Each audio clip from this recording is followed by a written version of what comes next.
Hello officers, स्वागत है आपके अपने channel NMS academy and AI for exam में। सभी ऑफिसर्स को 26 जनवरी की हार्दिक शुभकामनाएं। आज 26 जनवरी के इस पावन दिन पर और आप लोगों के लिए एक टारगेट रखा है 260 लाइक का। मुझे उम्मीद है आप इसको जल्दी से जल्दी पूरा करवा देंगे। दोस्तों, आज का यह जो वीडियो है एमपीपीएससी 2026 के लिए बहुत ही महत्वपूर्ण होने वाला है। आज हम यूनिट 5 से जुड़े अत्यंत महत्वपूर्ण अनुच्छेदों की पूरी संपूर्ण और आसान व्याख्या करने वाले हैं। और कुछ जहाँ पे ट्रिक की ज़रूरत होगी तो वहाँ पे हम आपको ट्रिक से भी पढ़ाएंगे। यकीन मानिए, यहीं से आपकी परीक्षा में कम से कम 1 से 2 प्रश्न पूछे जाएंगे और वे सभी प्रश्न इसी वीडियो में कवर हो जाएंगे। मैं आप लोगों के लिए दिन रात मेहनत कर रहा हूँ। आपका प्यार और सपोर्ट ही मुझे आपके लिए बेहतरीन कंटेंट बनाने के लिए प्रेरणा देता है। इसलिए आज 260 लाइक का टारगेट पूरा कर दीजिए और वीडियो के नीचे आपको कमेंट बॉक्स में पीडीएफ के लिए एक टेलीग्राम लिंक मिल जाएगी, आप उसको ज्वाइन कर लीजिए। जैसे ही आपका टारगेट 260 लाइक का पूरा होता है, आपको पीडीएफ वहाँ पर तुरंत टेलीग्राम पे प्राप्त हो जाएगी। आप चलो बिना समय गवाए हुए चलिए शुरू करते हैं बेहद महत्वपूर्ण टॉपिक। आज हम पढ़ने वाले हैं संविधान के सभी महत्वपूर्ण आर्टिकल 1 से लेकर 395 तक। और जाहिर है 395 अनुच्छेद एक साथ समझना तो नामुमकिन है। हाँ बिल्कुल। तो हमारे एक श्रोता ने NMS academy and AI for exam से ही एक बहुत ही दिलचस्प गाइड भेजा है जी, और आज हम उसी में गहराई से उतरेंगे।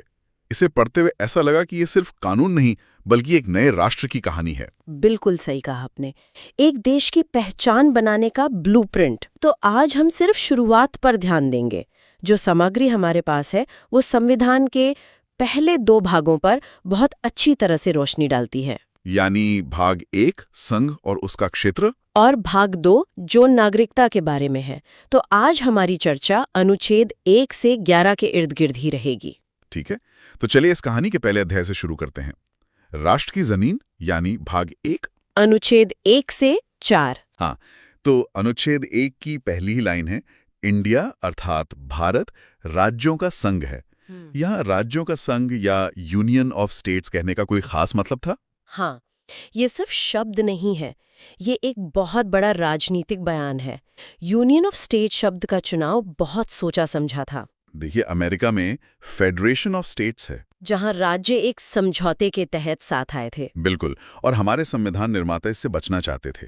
विभाजन की त्रासदी के बाद उनकी सबसे बड़ी प्राथमिकता थी देश की एकता, अखंडता। जी। यूनियन ऑफ स्टेट्स कहकर उन्होंने ये साफ कर दिया कि भारतीय राज्य किसी समझौते का नतीजा नहीं है और किसी भी राज्य को देश से अलग होने का कोई अधिकार नहीं है। अच्छा, तो ये अविभाज्य संघ की नींव यहीं से रखी गई। अब आते हैं अनुच्छेद 2 और 3 पर। दोनों ही राज्यों के गठन की बात करते हैं और पहली नजर में काफी मिलते जुलते लगते हैं। हाँ, लगते हैं। मुझे जो समझ आया वो ये कि एक का ताल्लुक बाहरी क्षेत्रों से है और दूसरे का अंदरूनी फेरबदल से। क्या ये सही है? आपने बिल्कुल सही पकड़ा है। यही इन दोनों के बीच का मूल अंतर है। अनुच्छेद 2 संसद को शक्ति देता है कि वो नए राज्यों की स्थापना करें। नए राज्य मतलब ऐसे क्षेत्र जो पहले से भारत का हिस्सा नहीं है, जैसे भविष्य में किसी विदेशी क्षेत्र का भारत में विलय हो। अच्छा। और अनुच्छेद 3 संसद को उन राज्यों के साथ काम करने की शक्ति देता है जो पहले से ही भारत का हिस्सा है, और ये शक्ति मतलब बहुत ज्यादा है। इसे थोड़ा आसान भाषा में समझाएंगे? आप इसे ऐसे समझिए कि भारत एक घर है और राज्य उसके कमरे हैं। तो अनुच्छेद 3 संसद को यह अधिकार देता है कि वो इन कमरों की दीवारों को खिसकाकर उन्हें छोटा बड़ा कर दें, या 2 कमरों को मिलाकर एक कर दें। हाँ, या एक कमरे को 2 में बांट दें, या किसी कमरे का नाम ही बदल दें। लेकिन ये तो केंद्र को बहुत ज्यादा शक्ति देता है। इसका मतलब तो ये हुआ कि संसद जब चाहे किसी भी राज्य का अस्तित्व बदल सकती है, बिना उस राज्य की सहमति के भी। ये एक बहुत ही जायज सवाल है और इस पर संविधान सभा में लंबी बहस हुई थी। अच्छा। बात फिर वहीं आकर रुकती है, एकता। निर्माताओं का मानना था कि राष्ट्रीय हित राज्यों के हितों से ऊपर है। उन्होंने एक ऐसी व्यवस्था बनाई जिसे कहते हैं अविनाशी संघ के विनाशी राज्य। Indestructible union with destructible states. जी, यानी देश तो नहीं टूट सकता, लेकिन देश के भीतर राज्यों की सीमाओं को प्रशासनिक सुविधा के हिसाब से बदला जा सकता है। और उसका सबसे बड़ा उदाहरण तो भाषा के आधार पर राज्यों का पुनर्गठन रहा है। बिल्कुल। वाह, मतलब संसद एक साधारण कानून बनाकर किसी राज्य का नाम या उसकी सीमा बदल सकती है? मुझे हमेशा लगता था कि इसके लिए कोई बड़े संवैधानिक संशोधन की जरूरत पड़ती होगी। नहीं, और यहीं पर अनुच्छेद 4 की भूमिका आती है। हाँ, बताइए। अनुच्छेद 4 इस पूरी प्रक्रिया को बहुत आसान बना देता है। वो साफ साफ कहता है कि अनुच्छेद 2 और 3 के तहत किए गए कोई भी बदलाव, यानी नया राज्य बनाना या पुराने की सीमा बदलना, हाँ, ये सब अनुच्छेद 368 के तहत संविधान संशोधन नहीं माने जाएंगे। तो आसान भाषा में इसका मतलब ये हुआ कि संसद को ये सब करने के लिए कोई स्पेशल सुपर मेजॉरिटी की जरूरत नहीं। बिल्कुल नहीं। जैसे एक आम बिल पास होता है साधारण बहुमत से, वैसे ही ये भी हो सकता है। एकदम सही। और यही बात केंद्र को बहुत ज्यादा लचीलापन देती है। ये दिखाता है कि संविधान निर्माता एक मजबूत केंद्र सरकार चाहते थे। तो ये तो हुई देश की जमीन के बात, उसके भौतिक शरीर की। लेकिन एक राष्ट्र सिर्फ जमीन से तो नहीं बनता, वो अपने नागरिकों से बनता है। बिल्कुल। तो अब सवाल उठता है कि इस राष्ट्र की आत्मा यानी इसके नागरिक कौन होंगे, और यही सवाल हमें संविधान के भाग 2 की ओर ले जाता है। बहुत अच्छा ट्रांजिशन है। भाग 2 नागरिकता यानी सिटीजनशिप से जुड़ा है, जिसमें अनुच्छेद 5 से 11 है। और अनुच्छेद 5 संविधान लागू होने के समय की नागरिकता की बात करता है। जी, लेकिन इस बात पर जो सबसे बड़ा आइडिया है वो है एकहरी नागरिकता का, सिंगल सिटीजनशिप, जिसे हमने ब्रिटेन से अपनाया है। इसका मतलब हम सिर्फ भारत के नागरिक हैं। कोई ये नहीं कह सकता कि मैं महाराष्ट्र का नागरिक हूं और भारत का भी। सही, हमारी नागरिकता सिर्फ एक है, भारतीय। ये अमेरिका से बिल्कुल अलग है, जहां दोहरी नागरिकता है, एक फेडरल और दूसरी स्टेट की। और ये फैसला भी उसी राष्ट्र निर्माण की सोच से जुड़ा था। डर था कि अगर राज्यों की अलग नागरिकता होगी तो क्षेत्रीय पहचान राष्ट्रीय पहचान पर हावी हो सकती है। हाँ, ये तो है। और गाइड में भी इस बात पर जोर दिया गया है कि नागरिकता से जुड़ा कोई भी कानून बनाने का अधिकार सिर्फ और सिर्फ संसद को है। और पहला नागरिकता अधिनियम 1955 में इसी अधिकार के तहत बना था। जी, और इसे लागू करने की जिम्मेदारी गृह मंत्रालय की है। अच्छा, इसी गाइड में अनुच्छेद 6 में एक परमिट रूल का जिक्र है। ये क्या था? इसके पीछे तो विभाजन का एक दर्दनाक इतिहास छिपा लगता है। ये परमिट रूल सिर्फ एक कानून नहीं था, ये उस समय की उथल-पुथल का प्रतीक था। सोचिए, लाखों लोग अपना घर-बार छोड़कर एक नई जमीन पर आ रहे थे। हाँ, बिल्कुल। तो ये नियम उस अराजकता को एक व्यवस्था देने की कोशिश थी। 19 जुलाई 1948 की एक तारीख तय की गई, एक कट ऑफ डेट। हाँ, जो लोग पाकिस्तान से भारत इस तारीख से पहले आ गए, उन्हें नागरिक मान लिया गया। जो बाद में आए, उन्हें एक परमिट लेकर रजिस्ट्रेशन करवाकर नागरिकता के लिए आवेदन करना था। और अनुच्छेद 7 भी तो इसी उथल-पुथल से जुड़ा है। जी, वो एक और भी जटिल मानवीय स्थिति को दिखाता है। ये उन लोगों के लिए था जो 1 मार्च 1947 के बाद भारत से पाकिस्तान चले गए, लेकिन फिर उनका मन बदला और वे वापस भारत लौट आए। तो उनके लिए भी दरवाजा खुला रखा गया था। हाँ, संविधान ने उन्हें भी कुछ शर्तों के साथ नागरिकता हासिल करने का मौका दिया। ये अनुच्छेद हमें याद दिलाते हैं कि हमारा संविधान सिर्फ एक कानूनी दस्तावेज नहीं है। ये मानवीय त्रासदियों और उम्मीदों से भी बना है। बिल्कुल। आगे के अनुच्छेद 8, 9 और 10 आज के समय में भी बहुत जरूरी लगते हैं। बिल्कुल। अनुच्छेद 8 तो आज के दौर में, जहां लाखों भारतीय दुनिया भर में काम कर रहे हैं, और भी ज्यादा महत्वपूर्ण हो गया है। कैसे? ये अनुच्छेद उन्हें ये सुरक्षा देता है कि विदेश जाने का मतलब अपनी भारतीय पहचान खोना नहीं है। आपकी नागरिकता तब तक सुरक्षित है जब तक आप स्वेच्छा से किसी और देश की नागरिकता नहीं अपना लेते। और जैसे ही कोई ऐसा करता है, अनुच्छेद 9 लागू हो जाता है। हाँ, अनुच्छेद 9 एकहरी नागरिकता के सिद्धांत को और मजबूत करता है। वो कहता है, जैसे ही आपने किसी और देश की नागरिकता ली, आपकी भारतीय नागरिकता उसी पल खत्म, कोई लाग लपेट नहीं। एक समय में एक ही नागरिकता। जी। और अनुच्छेद 10 नागरिकता की सुरक्षा की गारंटी देता है ना? ऐसा तो नहीं कि सरकार जब चाहे किसी की नागरिकता छीन ले।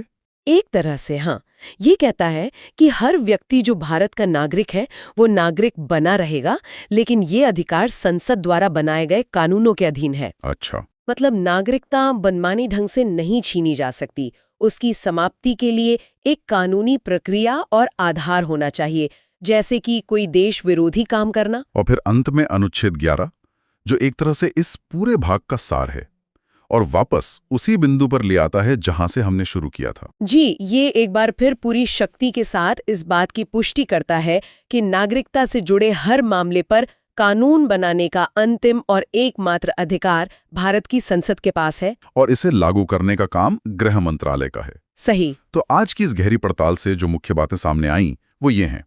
पहला, भाग 2 भारत को एक ऐसे राज्यों के संघ के रूप में स्थापित करता है जिसे तोड़ा नहीं जा सकता। और संसद को देश के अंदरूनी नक्शे को बदलने की लगभग असीमित शक्ति देता है। और दूसरा भाग 2 एक एकल एकीकृत भारतीय नागरिकता की नींव रखता है और इसे नियंत्रित करने की भी सारी शक्ति संसद को ही सौंपता है। और अगर हम इन दोनों भागों को एक साथ रखकर देखें तो एक बड़ा पैटर्न उभरता है। संविधान के निर्माता हर हाल में एक मजबूत केंद्रीय सत्ता चाहते थे, एक ऐसी संसद जिसे राष्ट्र के क्षेत्र और उसके नागरिकों दोनों को परिभाषित करने का अंतिम अधिकार हो। बिल्कुल। आज हम भारतीय संविधान के उस हिस्से की बात करने वाले हैं जिसे अक्सर इसकी आत्मा कहा जाता है। भाग 3 यानी हमारे मूल अधिकार। बिल्कुल। अनुच्छेद 12 से लेकर 35 तक ये सिर्फ कुछ नियम नहीं है, ये एक तरह की गारंटी है जो संविधान हर नागरिक को देता है। इसीलिए शायद इन्हें भारत का मैग्ना कार्टा भी कहते हैं। जी। और ये जो विचार है ये हमने अमेरिका के संविधान से प्रेरणा लेकर अपनाया है। और इन गारंटियों को असलियत में बदलने के लिए इन्हें वाद योग्य या जस्टिशिएबल बनाया गया है। ये शब्द सुनने में थोड़ा भारी लगता है, इसका असल मतलब क्या है? इसका मतलब बहुत सीधा और शक्तिशाली है। अगर सरकार या कोई सरकारी संस्था आपके इन अधिकारों को छीनती है तो आप सीधा सुप्रीम कोर्ट या हाई कोर्ट जा सकते हैं। अच्छा। ये सिर्फ कागज पर लिखे अच्छे विचार नहीं है, इनके पीछे अदालत की पूरी ताकत है।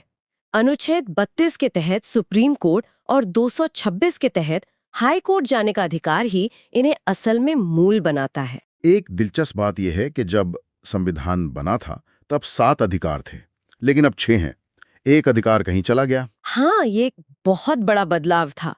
संपत्ति का अधिकार जो पहले अनुच्छेद 31 में था उसे हटा दिया गया। हाँ, 44वें संविधान संशोधन के जरिए 1978 में, उस समय मोरारजी देसाई की सरकार थी। तो क्या अब मतलब लोगों को अपनी संपत्ति पर कोई अधिकार ही नहीं है? नहीं, ऐसा बिल्कुल नहीं है।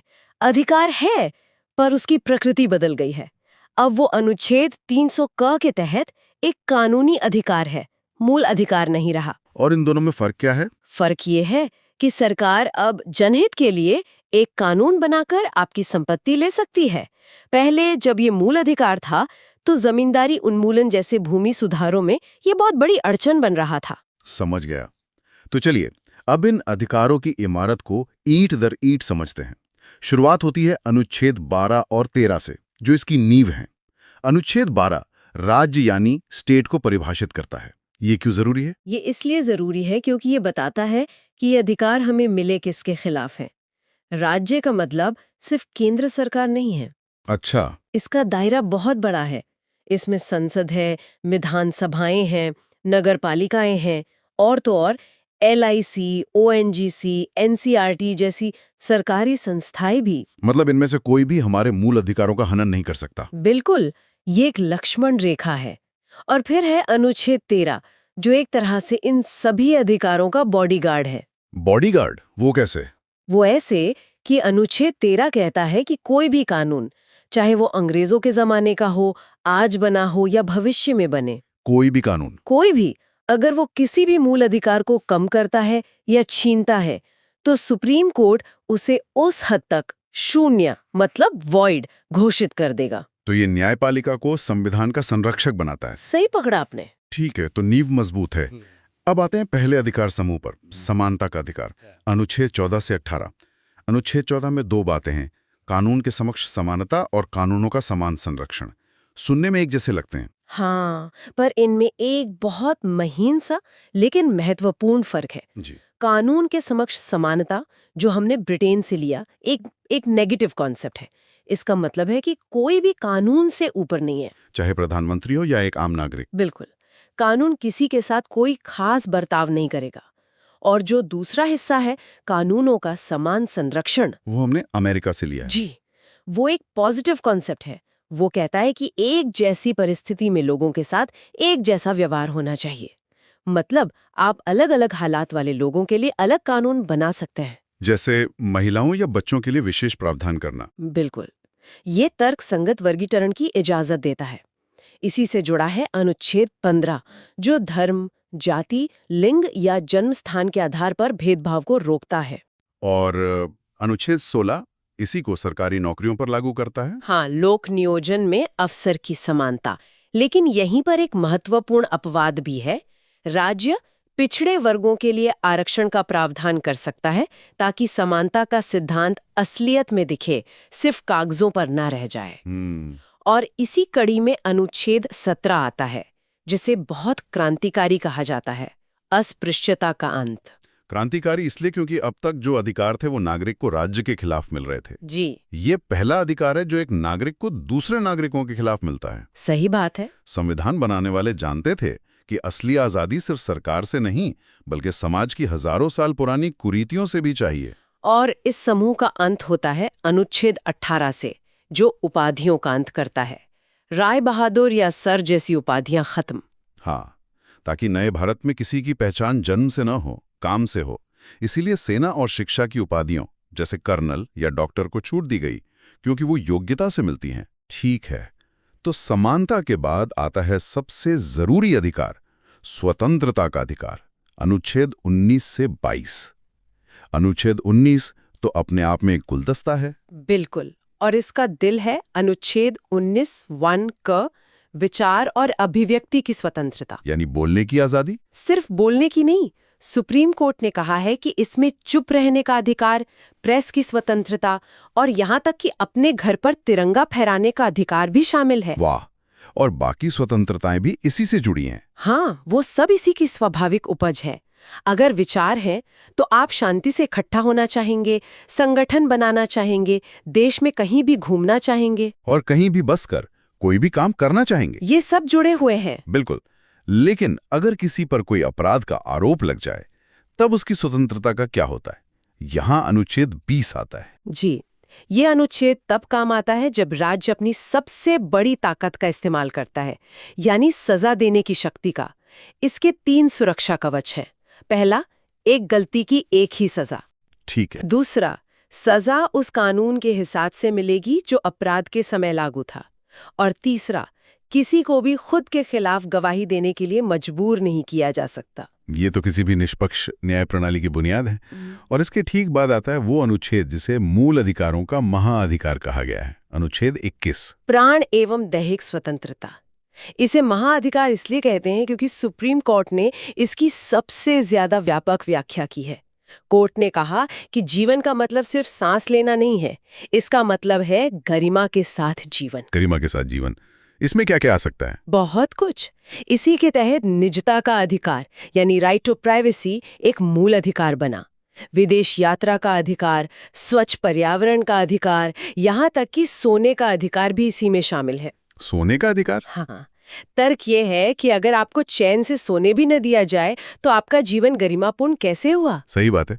और इसी में बाद में शिक्षा का अधिकार भी जोड़ा गया था, 21A। जी, 86वें संशोधन से 2002 में कि 6 से 14 साल के बच्चों को मुफ्त और अनिवार्य शिक्षा देना राज्य की जिम्मेदारी है। स्वतंत्रता के इस समूह का आखिरी अनुच्छेद है 22, जो गिरफ्तारी से संरक्षण देता है।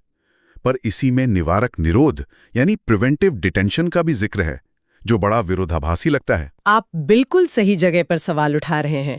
अनुच्छेद 22 का पहला हिस्सा आपको गिरफ्तारी का कारण जानने, 24 घंटे में मजिस्ट्रेट के सामने पेश होने और वकील करने का अधिकार देता है। लेकिन दूसरा हिस्सा निवारक निरोध एक अपवाद है। ये राज्य को शक्ति देता है कि अगर उसे लगे कि कोई व्यक्ति देश की सुरक्षा के लिए खतरा बन सकता है तो उसे अपराध करने से रोकने के लिए पहले ही हिरासत में ले लिया जाए। पर यह तो बहुत खतरनाक हो सकता है, इसका गलत इस्तेमाल भी तो हो सकता है। बिल्कुल हो सकता है, और इस पर हमेशा बहस होती है। संविधान में कुछ सुरक्षा उपाय हैं, जैसे 3 महीने से ज्यादा बिना सलाहकार बोर्ड की राय के हिरासत में नहीं रख सकते। लेकिन ये सच है कि ये व्यक्तिगत स्वतंत्रता और राष्ट्रीय सुरक्षा के बीच एक बहुत ही नाजुक संतुलन है। इस नाजुक संतुलन से आगे बढ़ते हैं। शोषण के विरुद्ध अधिकार, अनुच्छेद 23 और 24। ये अधिकार सीधे तौर पर भारत की बहुत पुरानी और क्रूर सामाजिक बुराइयों पर हमला करते हैं। अनुच्छेद 23 मानव तस्करी, बेगारी यानी बिना पैसे के काम करवाना, जी, और बलात्श्रम यानी जबरदस्ती मजदूरी, इन सब पर रोक लगाता है। और अनुच्छेद 24 बच्चों के लिए है। हाँ, ये 14 साल से कम उम्र के बच्चों को कारखानों, खदानों या किसी भी खतरनाक काम में लगाने से रोकता है। ये भारत के भविष्य को सुरक्षित करने का एक संवैधानिक प्रयास है। इसके बाद आता है धार्मिक स्वतंत्रता का अधिकार, अनुच्छेद 25 से 28 तक। भारत जैसे देश में ये तो बहुत ही अहम होगा। बहुत ज्यादा। और संविधान ने यहाँ व्यक्तिगत और सामूहिक स्वतंत्रता में बहुत अच्छा संतुलन बनाया है। अनुच्छेद 25 हर एक व्यक्ति को व्यक्तिगत स्तर पर, हाँ, व्यक्तिगत स्तर पर किसी भी धर्म को मानने, उसका आचरण करने और प्रचार करने की आजादी देता है। और अनुच्छेद 26 धार्मिक समूहों को यह अधिकार देता है, मतलब मंदिर, मस्जिद, मठ, इनको अपने धार्मिक मामलों का प्रबंधन करने का अधिकार। बिल्कुल। तो 25 व्यक्तिगत है और 26 सामूहिक। और अनुच्छेद 27 और 28 राज्य के धर्मनिरपेक्ष चरित्र को कैसे मजबूत करते हैं? अनुच्छेद 27 कहता है कि सरकार ऐसा कोई टैक्स नहीं लगा सकती जिसका पैसा किसी एक धर्म को बढ़ावा देने पे खर्च हो। और अनुच्छेद 28 साफ करता है कि पूरी तरह सरकारी पैसे से चलने वाले स्कूलों में कोई धार्मिक शिक्षा नहीं दी जाएगी। मतलब राज्य का अपना कोई धर्म नहीं होगा। जी, वो सभी धर्मों से एक समान दूरी बनाए रखेगा। और इसी से जुड़ा है अल्पसंख्यकों की संस्कृति और शिक्षा का अधिकार, अनुच्छेद 29 और 30। हाँ, ये भारत की अनेकता में एकता को संवैधानिक गारंटी देता है। अनुच्छेद 29 अल्पसंख्यकों को अपनी भाषा, लिपि और संस्कृति को बचाने का अधिकार देता है और 30 उन्हें अपनी पसंद के शिक्षण संस्थान खोलने और चलाने का अधिकार देता है। तो अब हमने सारे अधिकारों की बात तो कर ली, लेकिन एक सवाल है, मान लीजिए इनमें से कोई अधिकार छीन लिया जाता है, तो क्या होगा? बस इतना जान लेना कि मेरे पास अधिकार हैं, क्या ये काफी है? यहीं पर शायद उस अनुच्छेद की एंट्री होती है जिसे डॉक्टर अंबेडकर ने संविधान की आत्मा कहा था। आपने बिल्कुल सही नब्ज पकड़ी है। वो सारे अधिकार जो हमने अभी डिस्कस किए, वो सब बेमानी हो जाते अगर अनुच्छेद 32 ना होता। सोचिए, आपको अधिकार दे दिए जाएं, पर उनके उल्लंघन पर शिकायत का कोई रास्ता ही ना हो। वो तो बस कागज पर लिखी अच्छी बातें रह जाएंगी। बिल्कुल, अनुच्छेद 32 इसी समस्या का हल है। ये खुद एक मूल अधिकार है जो कहता है कि अगर आपके किसी भी मूल अधिकार का हनन होता है तो आप सीधे सुप्रीम कोर्ट जा सकते हैं। सीधे सुप्रीम कोर्ट? हाँ, हाई कोर्ट जाने का रास्ता तो है ही, पर ये आपको देश की सबसे बड़ी अदालत में जाने की शक्ति देता है। यही वो अनुच्छेद है जो बाकी सारे अधिकारों में जान डालता है।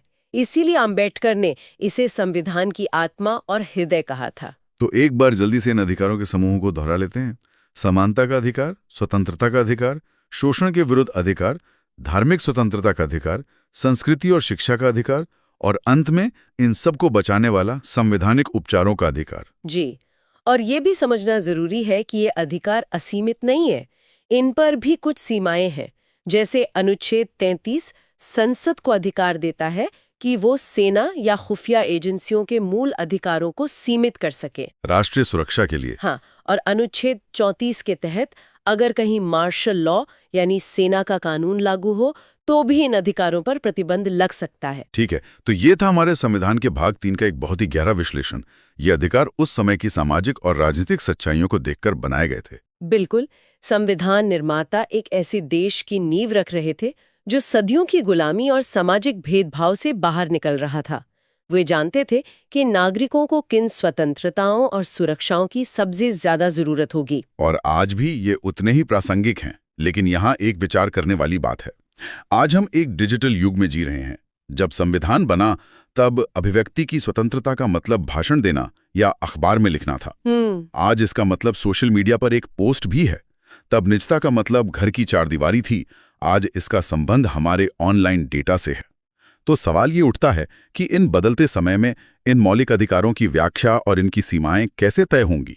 ये एक ऐसा सवाल है जिसका जवाब हमें और आने वाली पीढ़ियों को लगातार ढूंढते रहना होगा। तो पिछले कुछ हिस्सों में हमने संविधान के उस हिस्से की बात की जो हमें और आपको अधिकार देता है, मौलिक अधिकार।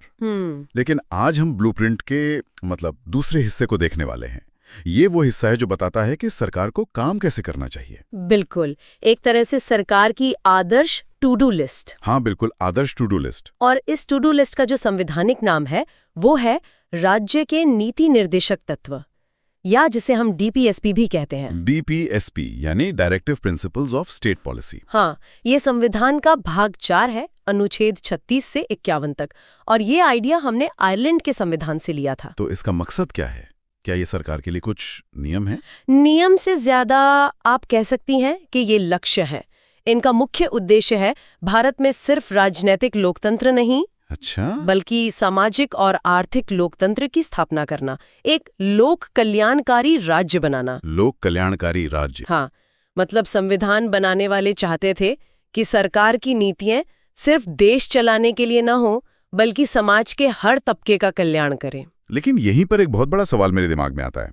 अगर ये सरकार के लिए एक टू डू लिस्ट है और सरकार इस पर काम ना करे तो मान लीजिए इसमें लिखा है कि सबको समान काम के लिए समान वेतन मिलना चाहिए और सरकार नहीं बनाती ऐसा कानून, तो क्या कोई नागरिक कोर्ट जा सकता है?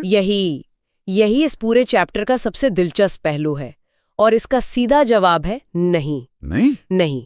ये डीपीएसपीज नॉन जस्टिशिएबल है, मतलब ये वाद योग्य नहीं है। आप इन्हें लागू करवाने के लिए अदालत का दरवाजा नहीं खटखटा सकते। एक मिनट, तो फिर इन्हें संविधान में रखने का मतलब क्या हुआ? ये तो बस अच्छी अच्छी बातें हो गई जिनका कोई कानूनी वजन ही नहीं है। इसी बात पर संविधान सभा में बहुत बहस हुई थी। केटी शाह ने तो मजाक में यहाँ तक कह दिया था। हाँ, मैंने पढ़ा है उनके बारे में। उन्होंने कहा था कि ये एक ऐसा चेक है जो बैंक अपनी मर्जी और सुविधा होने पर ही भुनाएगा। हाँ, सही है। लेकिन इसका एक गहरा मतलब है। ये सरकार के लिए एक नैतिक जिम्मेदारी है, एक मॉरल कंपास की तरह। और लोकतंत्र में असली अदालत कौन है? जनता। बिल्कुल, जनता की अदालत। अगर कोई सरकार इन लक्ष्यों को नजरअंदाज करती है तो हर 5 साल में चुनाव के जरिए जनता उसे सत्ता से बाहर कर सकती है।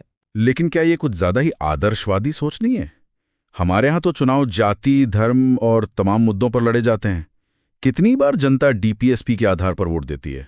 ये एक बहुत जायज सवाल है, लेकिन हमें ये भी देखना होगा कि आजादी के बाद के कई बड़े कानून इन्हीं निर्देशक तत्वों से प्रेरित होकर बने हैं। अच्छा, जैसे कि? जैसे जमींदारी का खात्मा, बैंकों का राष्ट्रीयकरण, मनरेगा, शिक्षा का अधिकार।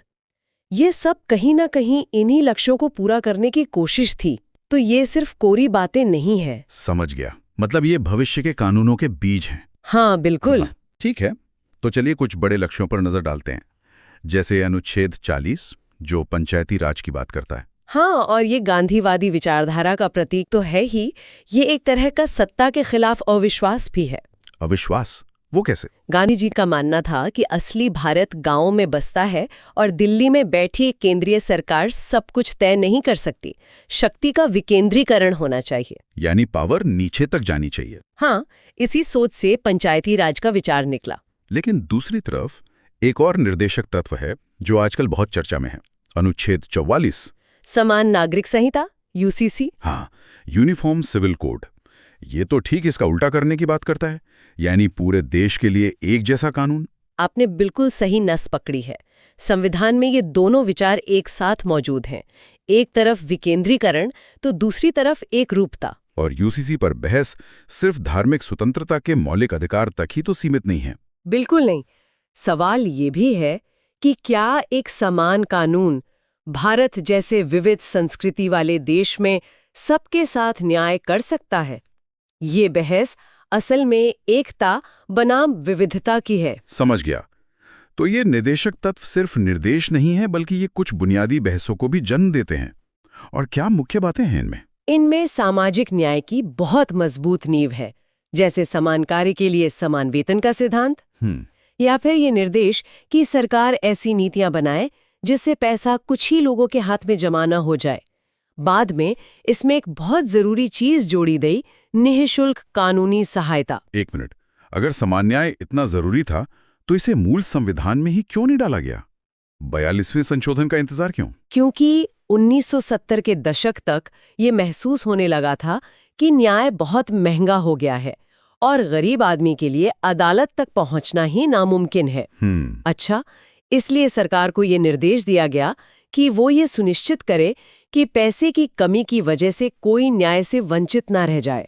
और एक बहुत ही महत्वपूर्ण सिद्धांत है कार्यपालिका और न्यायपालिका का पृथक्करण। हाँ, अनुच्छेद 50, मतलब कि सरकार और अदालतें एक दूसरे के काम में दखल ना दें ताकि न्याय निष्पक्ष हो सके।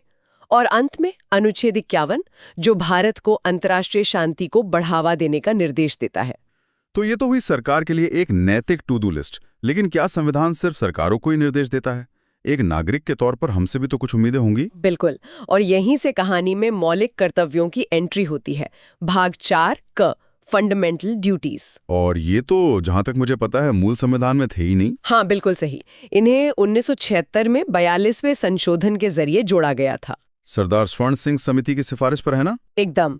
और ये आइडिया हमने उस समय के सोवियत संघ से लिया था। 1976 मतलब इमरजेंसी के दौरान। क्या कोई खास वजह थी कि उस समय नागरिकों को उनके कर्तव्यों की याद दिलाने की जरूरत पड़ी? हाँ, समिति का तर्क यही था कि लोग अपने अधिकारों को लेकर तो बहुत जागरूक हैं, लेकिन देश के प्रति अपनी जिम्मेदारियों को भूल रहे हैं।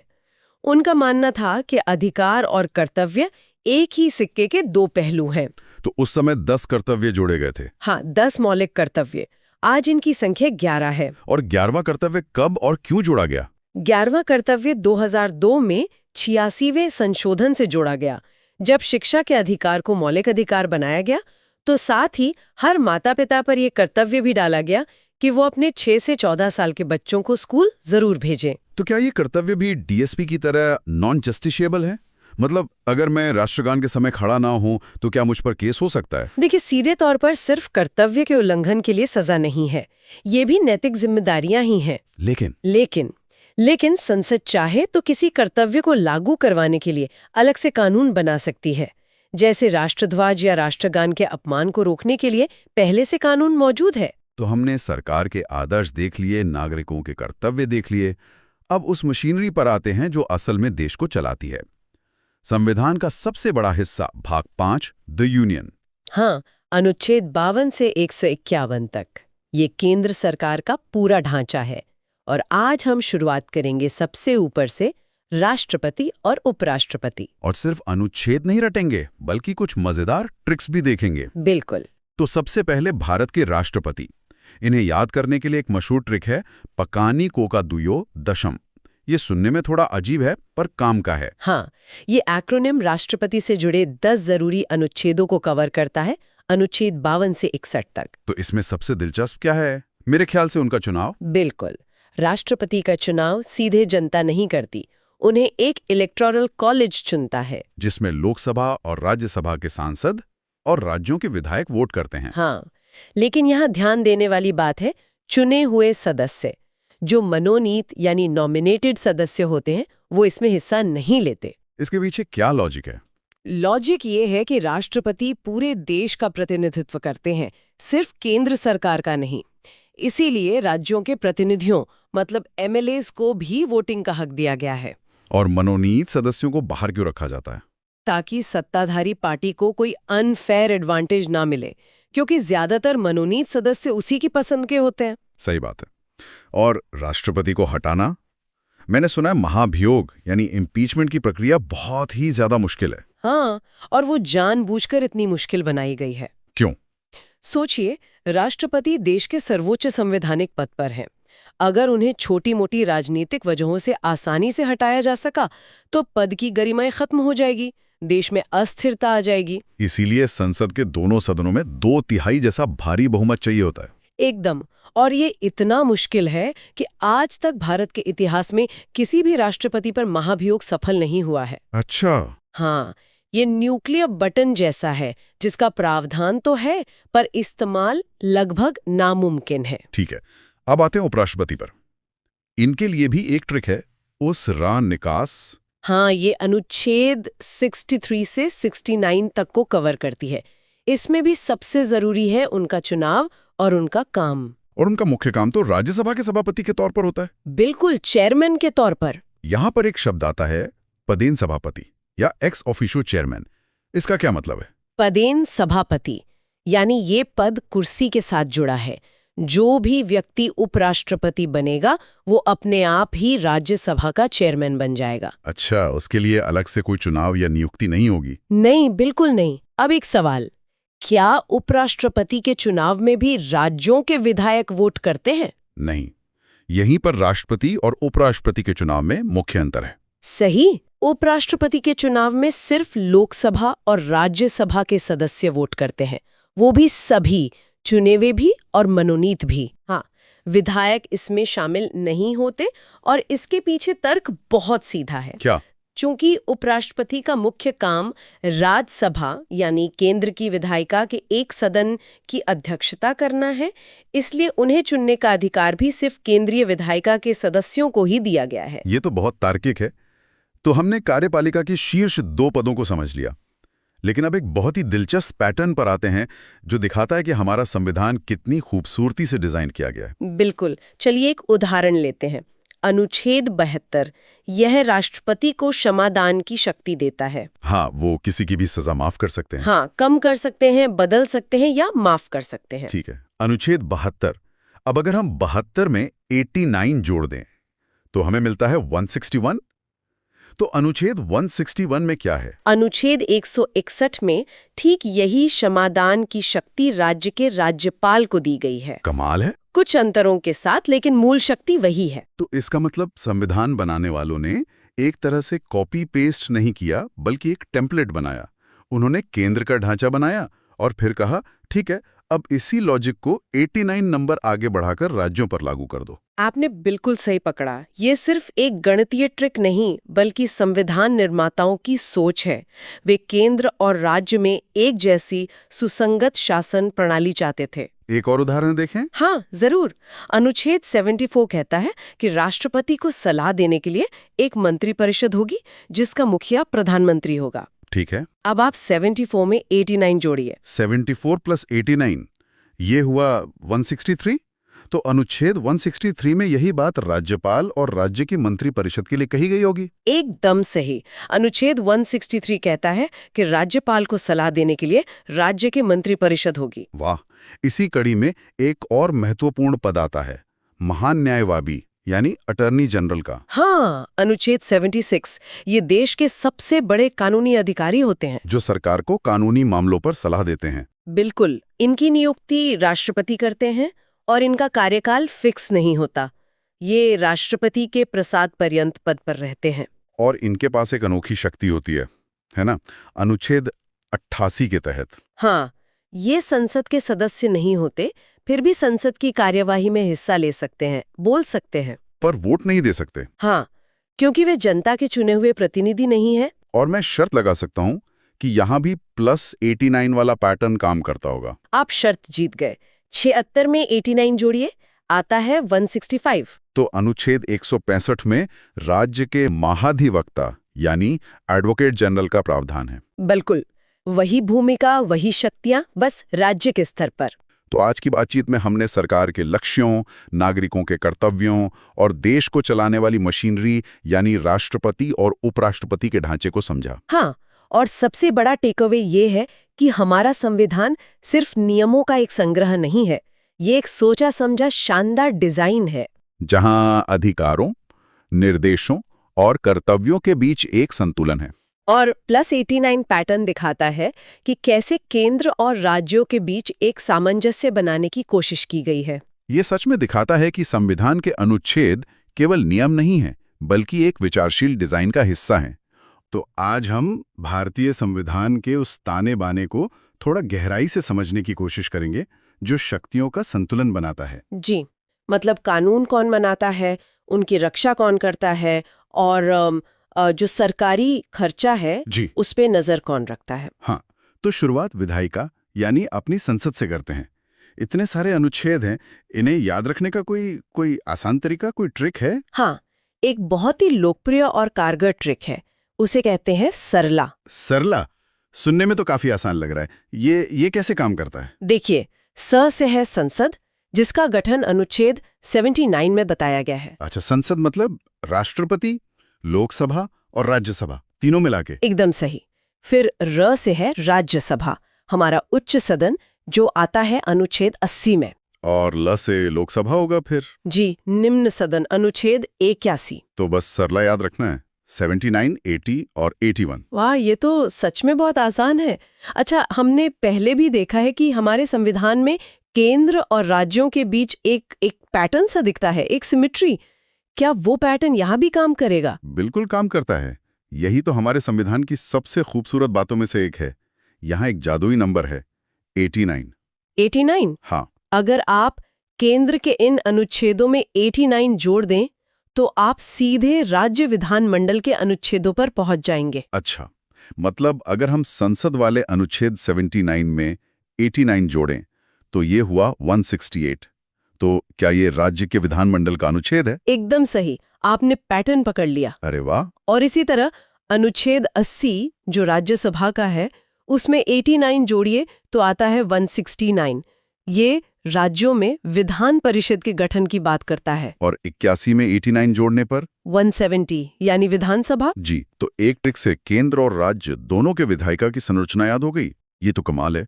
तो ठीक है, संसद और विधानमंडल बन गए। अब ये काम कैसे करते हैं? मतलब संसद की कार्यवाही शुरू करने का बटन किसके हाथ में होता है? ये पावर अनुच्छेद 85 के तहत राष्ट्रपति के पास है। वही संसद का सत्र बुलाते हैं, जिसे समन कहते हैं। और सत्र खत्म भी वही करते होंगे? जी, सत्र की समाप्ति यानी सत्रावसान भी वही करते हैं। और हाँ, प्रधानमंत्री की सलाह पर लोकसभा को भंग करने की शक्ति भी उन्हीं के पास है। लेकिन किसी भी बैठक के लिए एक मिनिमम अटेंडेंस तो चाहिए होती होगी। मैंने कोरम के बारे में सुना है। ये वैसा ही है क्या? जैसे क्लास शुरू होने के लिए कम से कम कुछ छात्र तो होने चाहिए। हाँ, आपका उदाहरण बिल्कुल सटीक है। अनुच्छेद 100 में कोरम या गणपूर्ति का जिक्र है। और इसका मकसद क्या है? मकसद यही है कि मुट्ठी भर सांसद मिलकर देश के लिए कोई बड़ा फैसला ना ले लें। तो ये संख्या कितनी होती है? ये कुल सदस्य संख्या का 1/10 तय की गई है। मतलब लोकसभा के लिए लगभग 55 सांसद और राज्यसभा के लिए करीब 25 सांसद। समझ गया। तो सत्र शुरू हो गया, कोरम भी पूरा है। लेकिन मान लीजिए कि किसी बिल पर लोकसभा और राज्यसभा में जबरदस्त मतभेद हो जाए, तब क्या होता है? ऐसी स्थिति के लिए संविधान में एक रास्ता दिया गया है, अनुच्छेद 108 के तहत। और वो क्या है? संयुक्त अधिवेशन या जॉइंट सेशन। जब किसी साधारण बिल पर दोनों सदनों में 6 महीने से ज्यादा तक गतिरोध बना रहे, तो राष्ट्रपति दोनों सदनों की एक संयुक्त बैठक बुला सकते हैं। और इस बैठक की अध्यक्षता कौन करता है? अध्यक्षता लोकसभा के स्पीकर करते हैं और फैसला साधारण बहुमत से होता है। लेकिन लोकसभा में तो सदस्य बहुत ज्यादा हैं, तो वहां तो हमेशा उन्हीं की चलेगी। हाँ बिल्कुल, लोकसभा की सदस्य संख्या राज्यसभा से लगभग 2 गुनी है। इसलिए पलड़ा आमतौर पर लोकसभा के पक्ष में ही झुकता है। ये एक बहुत महत्वपूर्ण, यूं कहिए कि राजनीतिक हथियार भी है। अच्छा, और मैंने सुना है कि धन विधेयक यानी मनी बिल के मामले में तो राज्यसभा की शक्तियां और भी कम हैं। ऐसा क्यों? हाँ, अनुच्छेद 110 धन विधेयक को परिभाषित करता है। ये सीधे सीधे सरकार के टैक्स लगाने, उधार लेने या भारत की संचित निधि से पैसा खर्च करने जैसे मामलों से जुड़ा है। तो इसमें लोकसभा को ज्यादा पावर क्यों दी गई है? तर्क ये है कि चूंकि लोकसभा सीधे जनता द्वारा चुनी जाती है, इसलिए देश के खजाने पर नियंत्रण का विशेष अधिकार भी उसी के पास होना चाहिए। सही बात है। इसीलिए धन विधेयक सिर्फ लोकसभा में ही पेश हो सकता है और राज्यसभा उसे ज्यादा से ज्यादा 14 दिनों तक रोक सकती है। सिर्फ 14 दिन? और अगर वो ना माने तो? अगर 14 दिन में कोई जवाब नहीं आया तो बिल को दोनों सदनों से पास मान लिया जाता है। तो जब बिल दोनों सदनों से पास हो जाता है तो वो कानून बनने के लिए राष्ट्रपति के पास जाता है। उनके पास क्या विकल्प होते हैं? अनुच्छेद 111 राष्ट्रपति को 3 विकल्प देता है। एक, वो बिल को अपनी सहमति दे दे और वो कानून बन जाए। दूसरा, वो अपनी सहमति रोक लें। और तीसरा, अगर वो धन विधेयक नहीं है तो उसे पुनर्विचार के लिए संसद को वापस भेज सकते हैं। और यहाँ भी वो +89 वाला नियम काम करता है क्या? बिल्कुल, 111 में 89 जोड़ें तो आता है 200, जो राज्यपाल को राज्य के विधेयकों पर अनुमति देने की शक्ति देता है। और बजट? मैंने कहीं पढ़ा था कि बजट शब्द का जिक्र संविधान में है ही नहीं। ये बिल्कुल सच है। अनुच्छेद 112 में इसे वार्षिक वित्तीय विवरण या एनुअल फाइनेंशियल स्टेटमेंट कहा गया है। तो ये होता क्या है? ये सरकार की साल भर की अनुमानित आमदनी और खर्चों का पूरा लेखा जोखा होता है। यहाँ पैटर्न में एक छोटा सा बदलाव है। क्या बदलाव? राज्य के बजट के लिए हम 89 की जगह 90 जोड़ते हैं, तो 112 + 90 हुआ 202, जो राज्य के वार्षिक वित्तीय विवरण का प्रावधान करता है। अच्छा, आखिरी सवाल विधायिका पर। मान लीजिए संसद छुट्टी पर है, सत्र नहीं चल रहा, लेकिन देश में किसी कानून की तुरंत जरूरत पड़ जाए, तब क्या होगा? क्या कोई इमरजेंसी रास्ता है? हाँ, इसके लिए संविधान ने सरकार को एक, यूं कहिए कि break glass in case of emergency कानूनी हथियार दिया है। यह है अनुच्छेद 123। राष्ट्रपति का अध्यादेश, ऑर्डिनेंस। जी, राष्ट्रपति की अध्यादेश जारी करने की शक्ति। जब संसद सत्र में न हो तो मंत्रिपरिषद की सलाह पर राष्ट्रपति एक अस्थायी कानून जारी कर सकते हैं। इसकी शक्ति बिल्कुल संसद के कानून जैसी ही होती है। इससे याद रखने की भी कोई ट्रिक है? एक मजेदार ट्रिक है। अनुच्छेद है 123, बस इसके अंकों की जगह बदल दीजिए, 2 को पहले ले आइए तो ये बन जाएगा 213। और अनुच्छेद 213 राज्यपाल को राज्य में अध्यादेश जारी करने की शक्ति देता है। बहुत खूब। तो हमने देखा कि संसद कानून बनाती है, लेकिन क्या हो अगर संसद कोई ऐसा कानून बना दे जो नागरिकों के अधिकारों के खिलाफ हो या संविधान के मूल ढांचे को ही चोट पहुंचाता हो?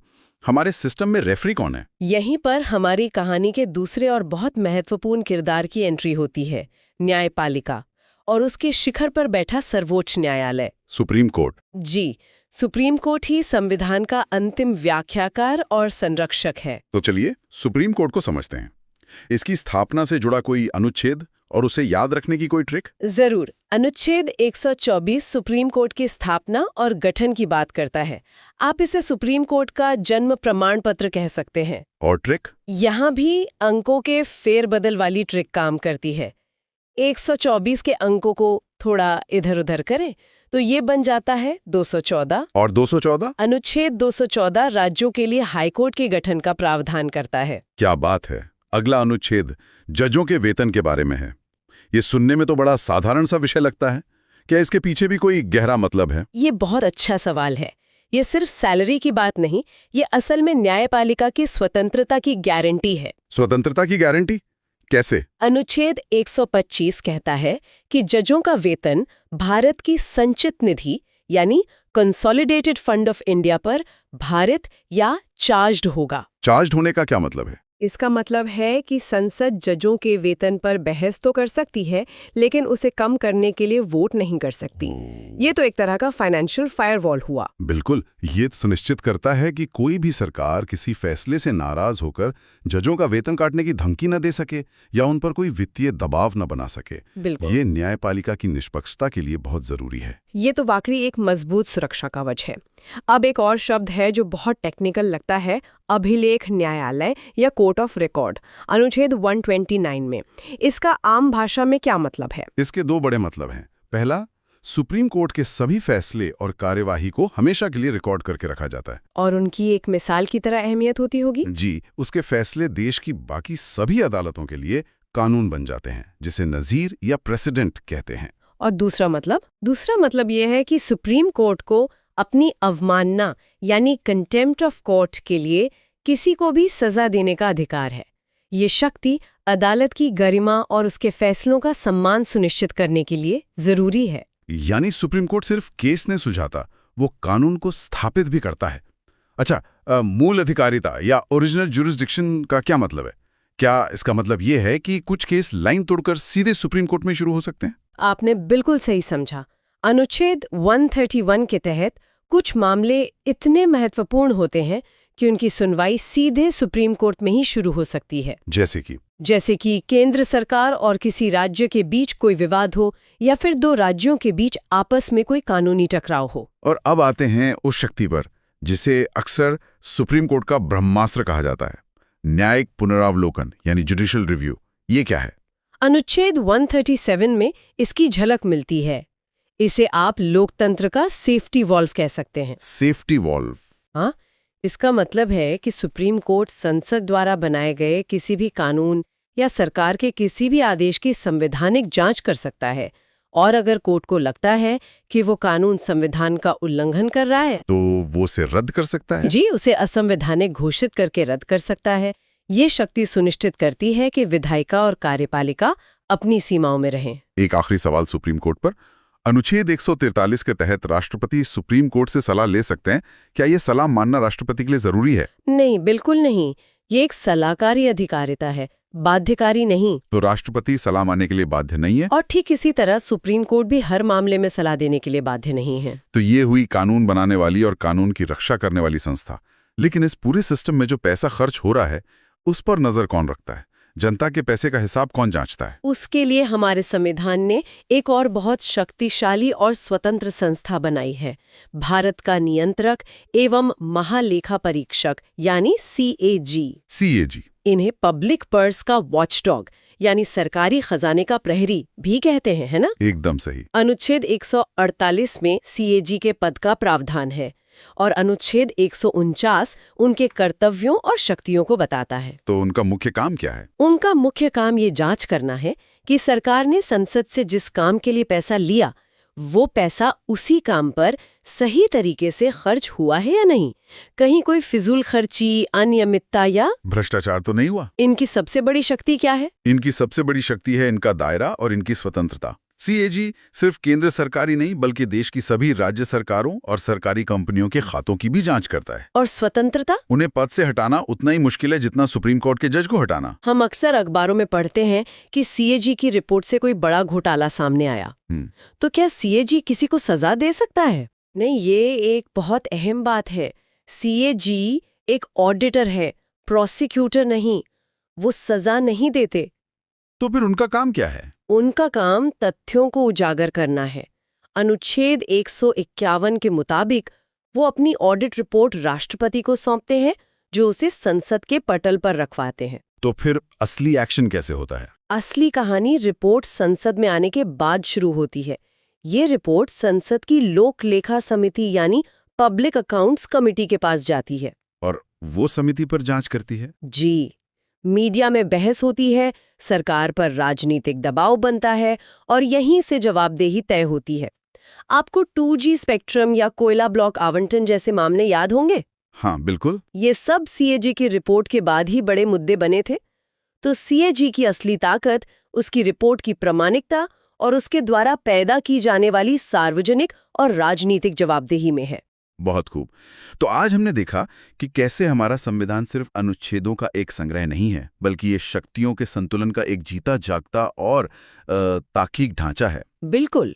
विधायिका कानून बनाती है, न्यायपालिका उसकी रक्षा करती है और सीएजी वित्तीय अनुशासन पर नजर रखता है।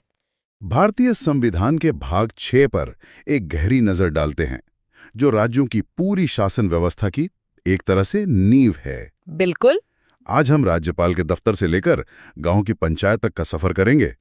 हमारा मिशन सिर्फ अनुच्छेदों को रटना नहीं है, बल्कि उनके पीछे की सोच और कुछ दिलचस्प पैटर्न को समझना है। हाँ, हम देखेंगे कि कैसे संविधान ने राज्यों की कार्यपालिका, विधायिका और न्यायपालिका को आकार दिया और फिर जो सबसे जरूरी है, कैसे सत्ता को जमीनी स्तर तक पहुंचाया। तो चलिए शुरू करते हैं। संविधान का भाग 6, अनुच्छेद 152 से 237 तक। जी, अनुच्छेद 152 तो बस राज्य शब्द को परिभाषित करता है। असली कहानी उसके बाद शुरू होती है, राज्यपाल के पद से। और यहाँ अनुच्छेदों का क्रम याद रखना थोड़ा मुश्किल हो सकता है। हाँ, ये तो है। लेकिन इसके लिए एक बहुत आसान तरीका है, एक ट्रिक। एक मिनट, संविधान जैसे गंभीर विषय में ट्रिक? ये तो सुनना पड़ेगा। क्या ये वाकई काम करती हैं? ये कमाल का काम करती है। ये राज्यपाल से जुड़े मुख्य अनुच्छेदों यानी 153 से 159 को एक लाइन में पिरो देती है। ये ट्रिक है रकानी का। यस। रकानी का यस सुनने में तो किसी मंत्र जैसा लग रहा है। चलिए इस कोड को तोड़ते हैं, रा से शुरू करते हैं।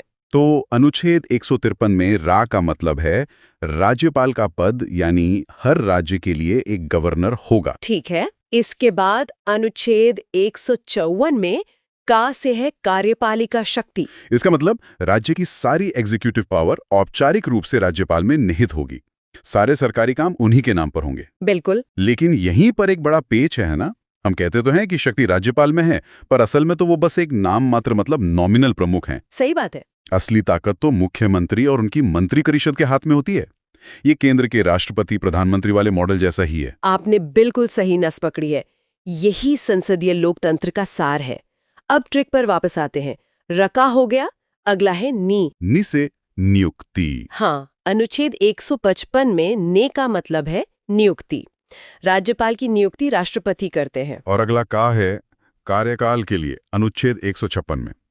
यहाँ लिखा है कि राज्यपाल का कार्यकाल राष्ट्रपति के प्रसाद पर्यंत होता है। मुझे प्रसाद पर्यंत वाली बात हमेशा थोड़ी खटकती है। ये एक बहुत ही महत्वपूर्ण और विवादास्पद मुद्दा है। इसका मतलब तो यही हुआ ना कि राज्यपाल की कोई कार्यकाल सुरक्षा नहीं है, उन्हें कभी भी हटाया जा सकता है। हाँ, इसका सीधा मतलब है कि राष्ट्रपति यानी व्यवहार में केंद्र सरकार उन्हें कभी भी बिना कोई कारण बताए पद से हटा सकती हैं। इसके लिए कोई महाभियोग जैसी प्रक्रिया की जरूरत नहीं है। तो ये तो एक दो धारी तलवार है। खैर, ट्रिक पूरी करते हैं। का के बाद है य। हाँ, अनुच्छेद 157 में य से है योग्यता, क्वालिफिकेशंस। जैसे भारत का नागरिक हो, 35 वर्ष की आयु पूरी कर चुका हो, ये सब। जी। और आखिर में अनुच्छेद 158 में स से है सेवा की शर्तें, मतलब उन्हें क्या वेतन भत्ते मिलेंगे और वे किसी और लाभ के पद पर नहीं रहेंगे। तो रकानी का यस पूरा हो गया। यस। और इसके ठीक बाद क्या आता है? इसके ठीक बाद आता है अनुच्छेद 159, जो शपथ या ओथ से संबंधित है। राज्यपाल को शपथ उस राज्य के हाई कोर्ट के मुख्य न्यायाधीश दिलाते हैं। अच्छा।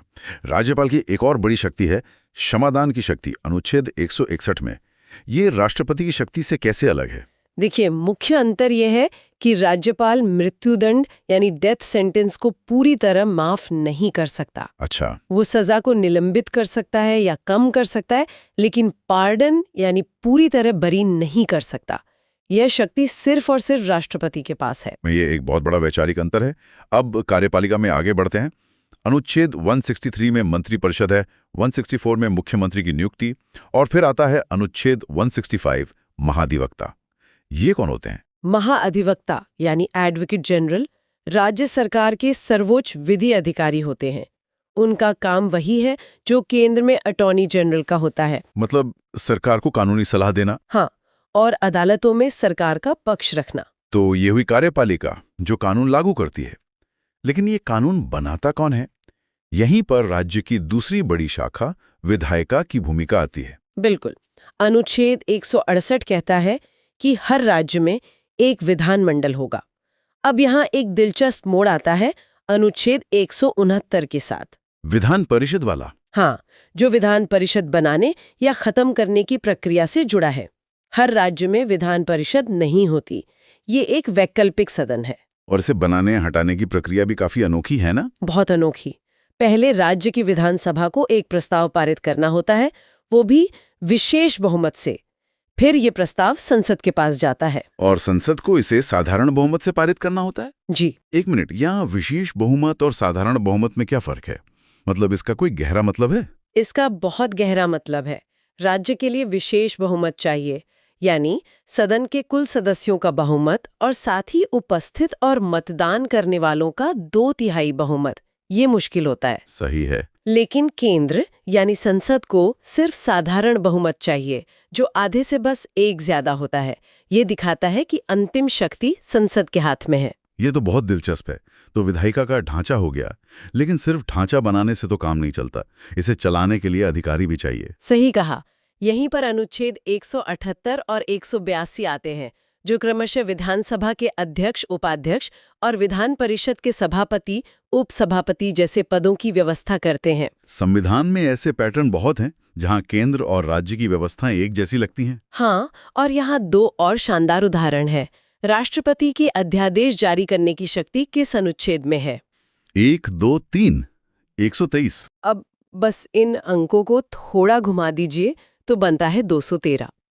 और अनुच्छेद 213 ही राज्यपाल की अध्यादेश जारी करने की शक्ति है। अरे वाह।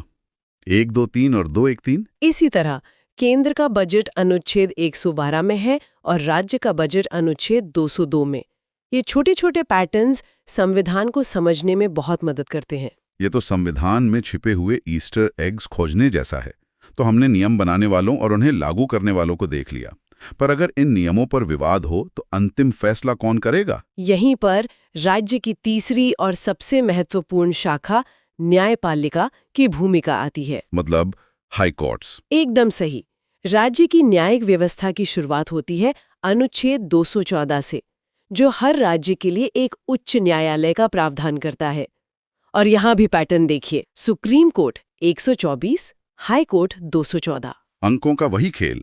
और हाईकोर्ट की सबसे बड़ी शक्तियों में से एक है अनुच्छेद 226 के तहत रिट जारी करने की शक्ति। एक आम इंसान के लिए रिट का क्या मतलब है? आपने इसे बहुत अच्छे से समझाया। ये बिल्कुल एक इमरजेंसी हेल्पलाइन जैसा है। अगर किसी नागरिक को लगता है कि सरकार उसके मौलिक अधिकारों का हनन कर रही है तो वो सीधे हाई कोर्ट जा सकता है अच्छा, और कोर्ट रिट जारी करके उस पर तुरंत कार्रवाई का आदेश दे सकती है। यहाँ एक बात अक्सर कही जाती है कि रिट के मामले में हाई कोर्ट की शक्ति सुप्रीम कोर्ट से भी ज्यादा है। ये कैसे हो सकता है? ये सच है और बहुतों को चौंकाता है। देखिए, सुप्रीम कोर्ट सिर्फ मौलिक अधिकारों के हनन पर ही रिट जारी कर सकता है, लेकिन हाई कोर्ट मौलिक अधिकारों के अलावा अन्य कानूनी अधिकारों के हनन पर भी रिट जारी कर सकता है। इसका मतलब है कि हाई कोर्ट का रिट क्षेत्राधिकार ज्यादा व्यापक है। तो हमने राज्य की तीनों शाखाओं को समझ लिया। अब संविधान में आगे बढ़ते हैं और एक ऐसे हिस्से पर आते हैं जो एक ऐतिहासिक पहेली जैसा है, भाग 7। हाँ, भाग 7 संविधान का एक घोस्ट चैप्टर जैसा है। इसमें सिर्फ एक अनुच्छेद था, 238, जिसे 1956 में 7वें संविधान संशोधन के जरिए हटा दिया गया। इसे हटाया क्यों गया? वो क्या है ना, आजादी के बाद भारत में राज्यों को A, B, C जैसी अलग अलग श्रेणियों में बांटा गया था। भाग 7 इन्हीं B श्रेणी के राज्यों से संबंधित था। अच्छा, लेकिन 1956 में राज्य पुनर्गठन कानून आया जिसने इन सभी श्रेणियों को खत्म कर दिया। तो इस पुरानी व्यवस्था वाले भाग 7 की कोई जरूरत ही नहीं रही। मतलब संविधान भी समय के साथ खुद को अपडेट करता है। और इसके ठीक बाद आता है भाग 8, जो केंद्र शासित प्रदेशों से जुड़ा है। हाँ, अनुच्छेद 239 से 242 तक। ये ऐसे क्षेत्र हैं जो सीधे केंद्र सरकार के नियंत्रण में होते हैं। इनका प्रशासन राष्ट्रपति द्वारा नियुक्त एक प्रशासक के जरिए चलाया जाता है। और यहीं से संविधान एक बहुत बड़ा मोड़ लेता है। अब तक हम ऊपर से नीचे की ओर सत्ता के प्रवाह को देख रहे थे, लेकिन भाग 9, 9A और 9B इस पूरी कहानी को पलट देते हैं। बिल्कुल, ये सिर्फ एक कानूनी बदलाव नहीं था, ये भारतीय लोकतंत्र का सबसे बड़ा प्रयोग था, सत्ता का विकेंद्रीकरण। मतलब सत्ता को दिल्ली और राजधानियों से निकालकर सीधे लोगों के हाथ में देना। हाँ, सोचिए, इससे पहले दिल्ली में बैठे लोग तय करते थे कि किसी दूर दराज के गांव में सड़क बनेगी या नहीं।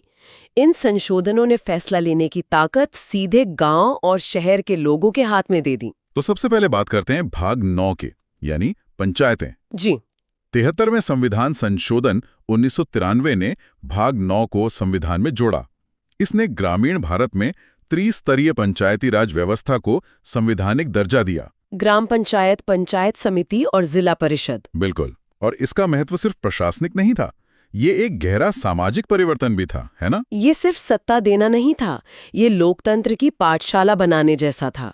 पहली बार गांव की एक महिला या दलित समुदाय का कोई व्यक्ति आरक्षण के जरिए अपने गांव का प्रधान बनकर सीधे फैसले ले सकता था। इसने उन लोगों को आवाज दी जिनकी आवाज सदियों से दबी हुई थी। सही कहा आपने। तो ये तो गांवों की कहानी हुई।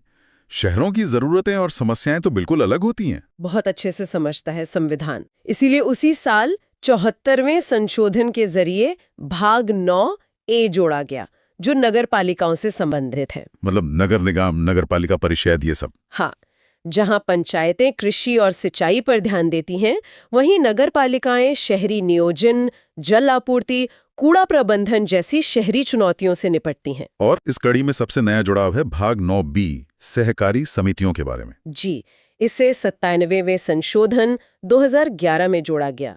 इसका उद्देश्य देश भर में सहकारी समितियों को मजबूत करना था, जो खासकर कृषि, बैंकिंग और डेयरी जैसे क्षेत्रों में अर्थव्यवस्था की रीढ़ है। तो आज की हमारी चर्चा में हमने राज्य के सर्वोच्च पद राज्यपाल से शुरू करके शासन की सबसे जमीनी इकाई यानी पंचायतों तक की एक पूरी संवैधानिक यात्रा की। हाँ, और इस यात्रा में 3 मुख्य बातें उभर कर सामने आईं। पहली, संविधान में मौजूद अद्भुत पैटर्न जैसे 123 और 213 वाला। दूसरी, संविधान का विकास कि कैसी ये एक जीवित दस्तावेज है, जैसे भाग 7 का हटना। और तीसरी और सबसे महत्वपूर्ण बात, सत्ता विकेंद्रीकरण, जो लोकतंत्र को असल मायने में जमीनी स्तर तक ले जाता है। ये सचमुच एक व्यापक यात्रा थी और ये हमें एक विचार के साथ छोड़ जाती है। क्या? हमने देखा कि संविधान ने स्थानीय निकायों को कितनी शक्तियां दी हैं, लेकिन सोचने वाला सवाल यह है कि कागज पर दी गई इस शक्ति का जमीनी हकीकत में कितना इस्तेमाल हो पाता है। वो कौन सी व्यावहारिक चुनौतियां हैं, चाहे वो फंड की कमी हो, नौकरशाही का दखल हो या राजनीतिक इच्छा शक्ति की कमी, जो इन स्थानीय सरकारों को पूरी तरह से प्रभावी होने से रोकती हैं। हमने संविधान में केंद्र, राज्य और फिर पंचायतों के बीच जी ताकत के बंटवारे को तो समझा जी, लेकिन क्या हमारा संविधान ये भी मानता है कि भारत में कुछ इलाके या समुदाय ऐसे हैं जिन पर आम कानून मतलब पूरी तरह से लागू नहीं हो सकते? क्या उनके लिए कोई खास व्यवस्था है? बिल्कुल। और देखिए, यहीं से भारतीय संविधान की असली खूबसूरती और समझदारी दिखती है। अच्छा। इसकी शुरुआत होती है संविधान के भाग 10 से, जो खास तौर पर अनुसूचित और जनजातीय क्षेत्रों के प्रशासन की बात करता है। भाग 10। जी। और इसका सबसे अहम अनुच्छेद है 244, जो इन इलाकों के लिए एक अलग, एक तरह से कहें तो प्रशासनिक ढांचा तैयार करने की नींव रखता है। ढांचा तो ठीक है, लेकिन जमीन पर इसका क्या मतलब हुआ? इसका असर कैसे दिखता है? इसका असर बहुत गहरा है। आज हम जो SC/ST एक्ट 1989 देखते हैं, हाँ, प्रिवेंशन ऑफ एट्रोसिटीज एक्ट। जी, जो इन समुदायों को अत्याचारों से बचाने के लिए एक बहुत मजबूत कानून है, वो अपनी शक्ति इसी अनुच्छेद 244 से लेता है। अच्छा। और इतना ही नहीं, इसी में अनुच्छेद 244 क भी है, जो असम के कुछ जनजातीय इलाकों को मिलाकर एक स्वायत्त यानी कि ऑटोनोमस राज्य बनाने तक का रास्ता खोलता है। तो आप कह रहे हैं कि संविधान बनाने वाले इस बात को लेकर बहुत साफ थे कि भारत की विविधता को सिर्फ कागज पर नहीं बल्कि प्रशासन में भी सहेजना होगा। बिल्कुल, एकदम साफ थे।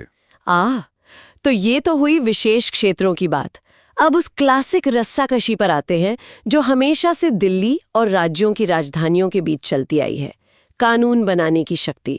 आखिर असली बॉस कौन है? हाँ, ये रस्साकशी तो भारतीय संघवाद का दिल है, और इसका पूरा हिसाब किताब हमें संविधान के भाग 11 में मिलता है। भाग 11 में? जी, अनुच्छेद 245 से 263 के बीच। ये केंद्र और राज्यों के बीच कानून बनाने, प्रशासन चलाने और जाहिर है पैसे के लेन देन के रिश्तों की पूरी गाइडबुक है। इसी गाइडबुक में एक अनुच्छेद है 249, जो मुझे हमेशा थोड़ा अजीब लगता है। हाँ, अनुच्छेद 249 ये यही कहते हैं ना कि केंद्र सरकार मतलब संसद राज्य की लिस्ट में दिए गए किसी विषय पर भी कानून बना सकती है। जी बिल्कुल। तो ये तो सीधे सीधे राज्यों के अधिकार क्षेत्र में दखल अंदाजी हुई। ये तो संघवाद की भावना के खिलाफ है। पहली नजर में ये बिल्कुल वैसा ही लगता है, लेकिन संविधान बनाने वालों ने यहाँ एक बहुत मजबूत सेफ्टी वॉल्व लगाया है। Safety valve? हाँ, ऐसा नहीं है कि केंद्र सरकार जब चाहे अपनी मर्जी से ऐसा कर सकती है। इसके लिए एक शर्त है। क्या शर्त है? शर्त यह है कि पहले राज्यसभा, जिसे राज्यों का सदन भी कहते हैं, हाँ, उसे अपने 2/3 बहुमत से, मतलब जितने सदस्य मौजूद हैं और वोट कर रहे हैं उनके 2/3 बहुमत से एक प्रस्ताव पास करना होगा। और उस प्रस्ताव में क्या होगा? उस प्रस्ताव में यह कहना होगा कि ऐसा करना राष्ट्र हित में जरूरी है, तभी जाकर संसद उस विषय पर कानून बना सकती है। अच्छा। और वो कानून भी हमेशा के लिए नहीं होता, एक बार में सिर्फ 1 साल के लिए लागू होता है। सिर्फ 1 साल?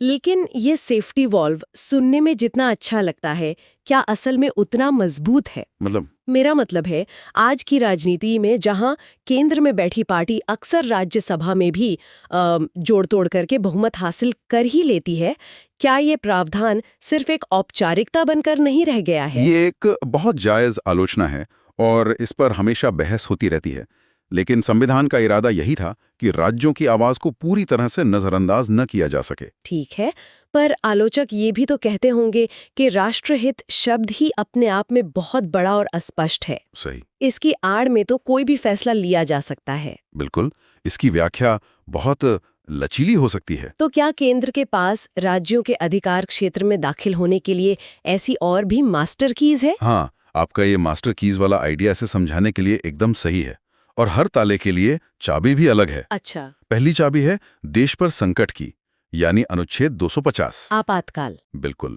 जब देश में राष्ट्रीय आपातकाल लगा हो, तब संसद बिना किसी रोक टोक के राज्य सूची के किसी भी विषय पर कानून बना सकती है। तब देश की सुरक्षा सबसे ऊपर होती है। ठीक है, वो तो समझ आता है। दूसरी चाबी कौन सी है? दूसरी चाबी है आपसी सहमति की, यानी अनुच्छेद 252। ये तब काम आती है जब 2 या 2 से ज्यादा राज्य खुद जाकर संसद से कहें कि आप हमारे लिए इस विषय पर एक कॉमन कानून बना दीजिए। ठीक है, और तीसरी? और तीसरी और शायद सबसे शक्तिशाली चाबी है अंतर्राष्ट्रीय प्रतिष्ठा की, यानी अनुच्छेद 253। अंतर्राष्ट्रीय प्रतिष्ठा, इसका क्या मतलब हुआ? इसका मतलब है कि अगर भारत सरकार ने किसी दूसरे देश के साथ कोई संधि या कोई समझौता किया है, जैसे कोई क्लाइमेट ट्रीटी? हाँ बिल्कुल, तो उस समझौते को लागू करने के लिए संसद राज्य सूची के विषय पर भी कानून बना सकती है। 1 मिनट, इसका मतलब अगर केंद्र सरकार किसी अंतर्राष्ट्रीय पर्यावरण समझौते पर हस्ताक्षर करती है तो वो राज्यों के विरोध के बावजूद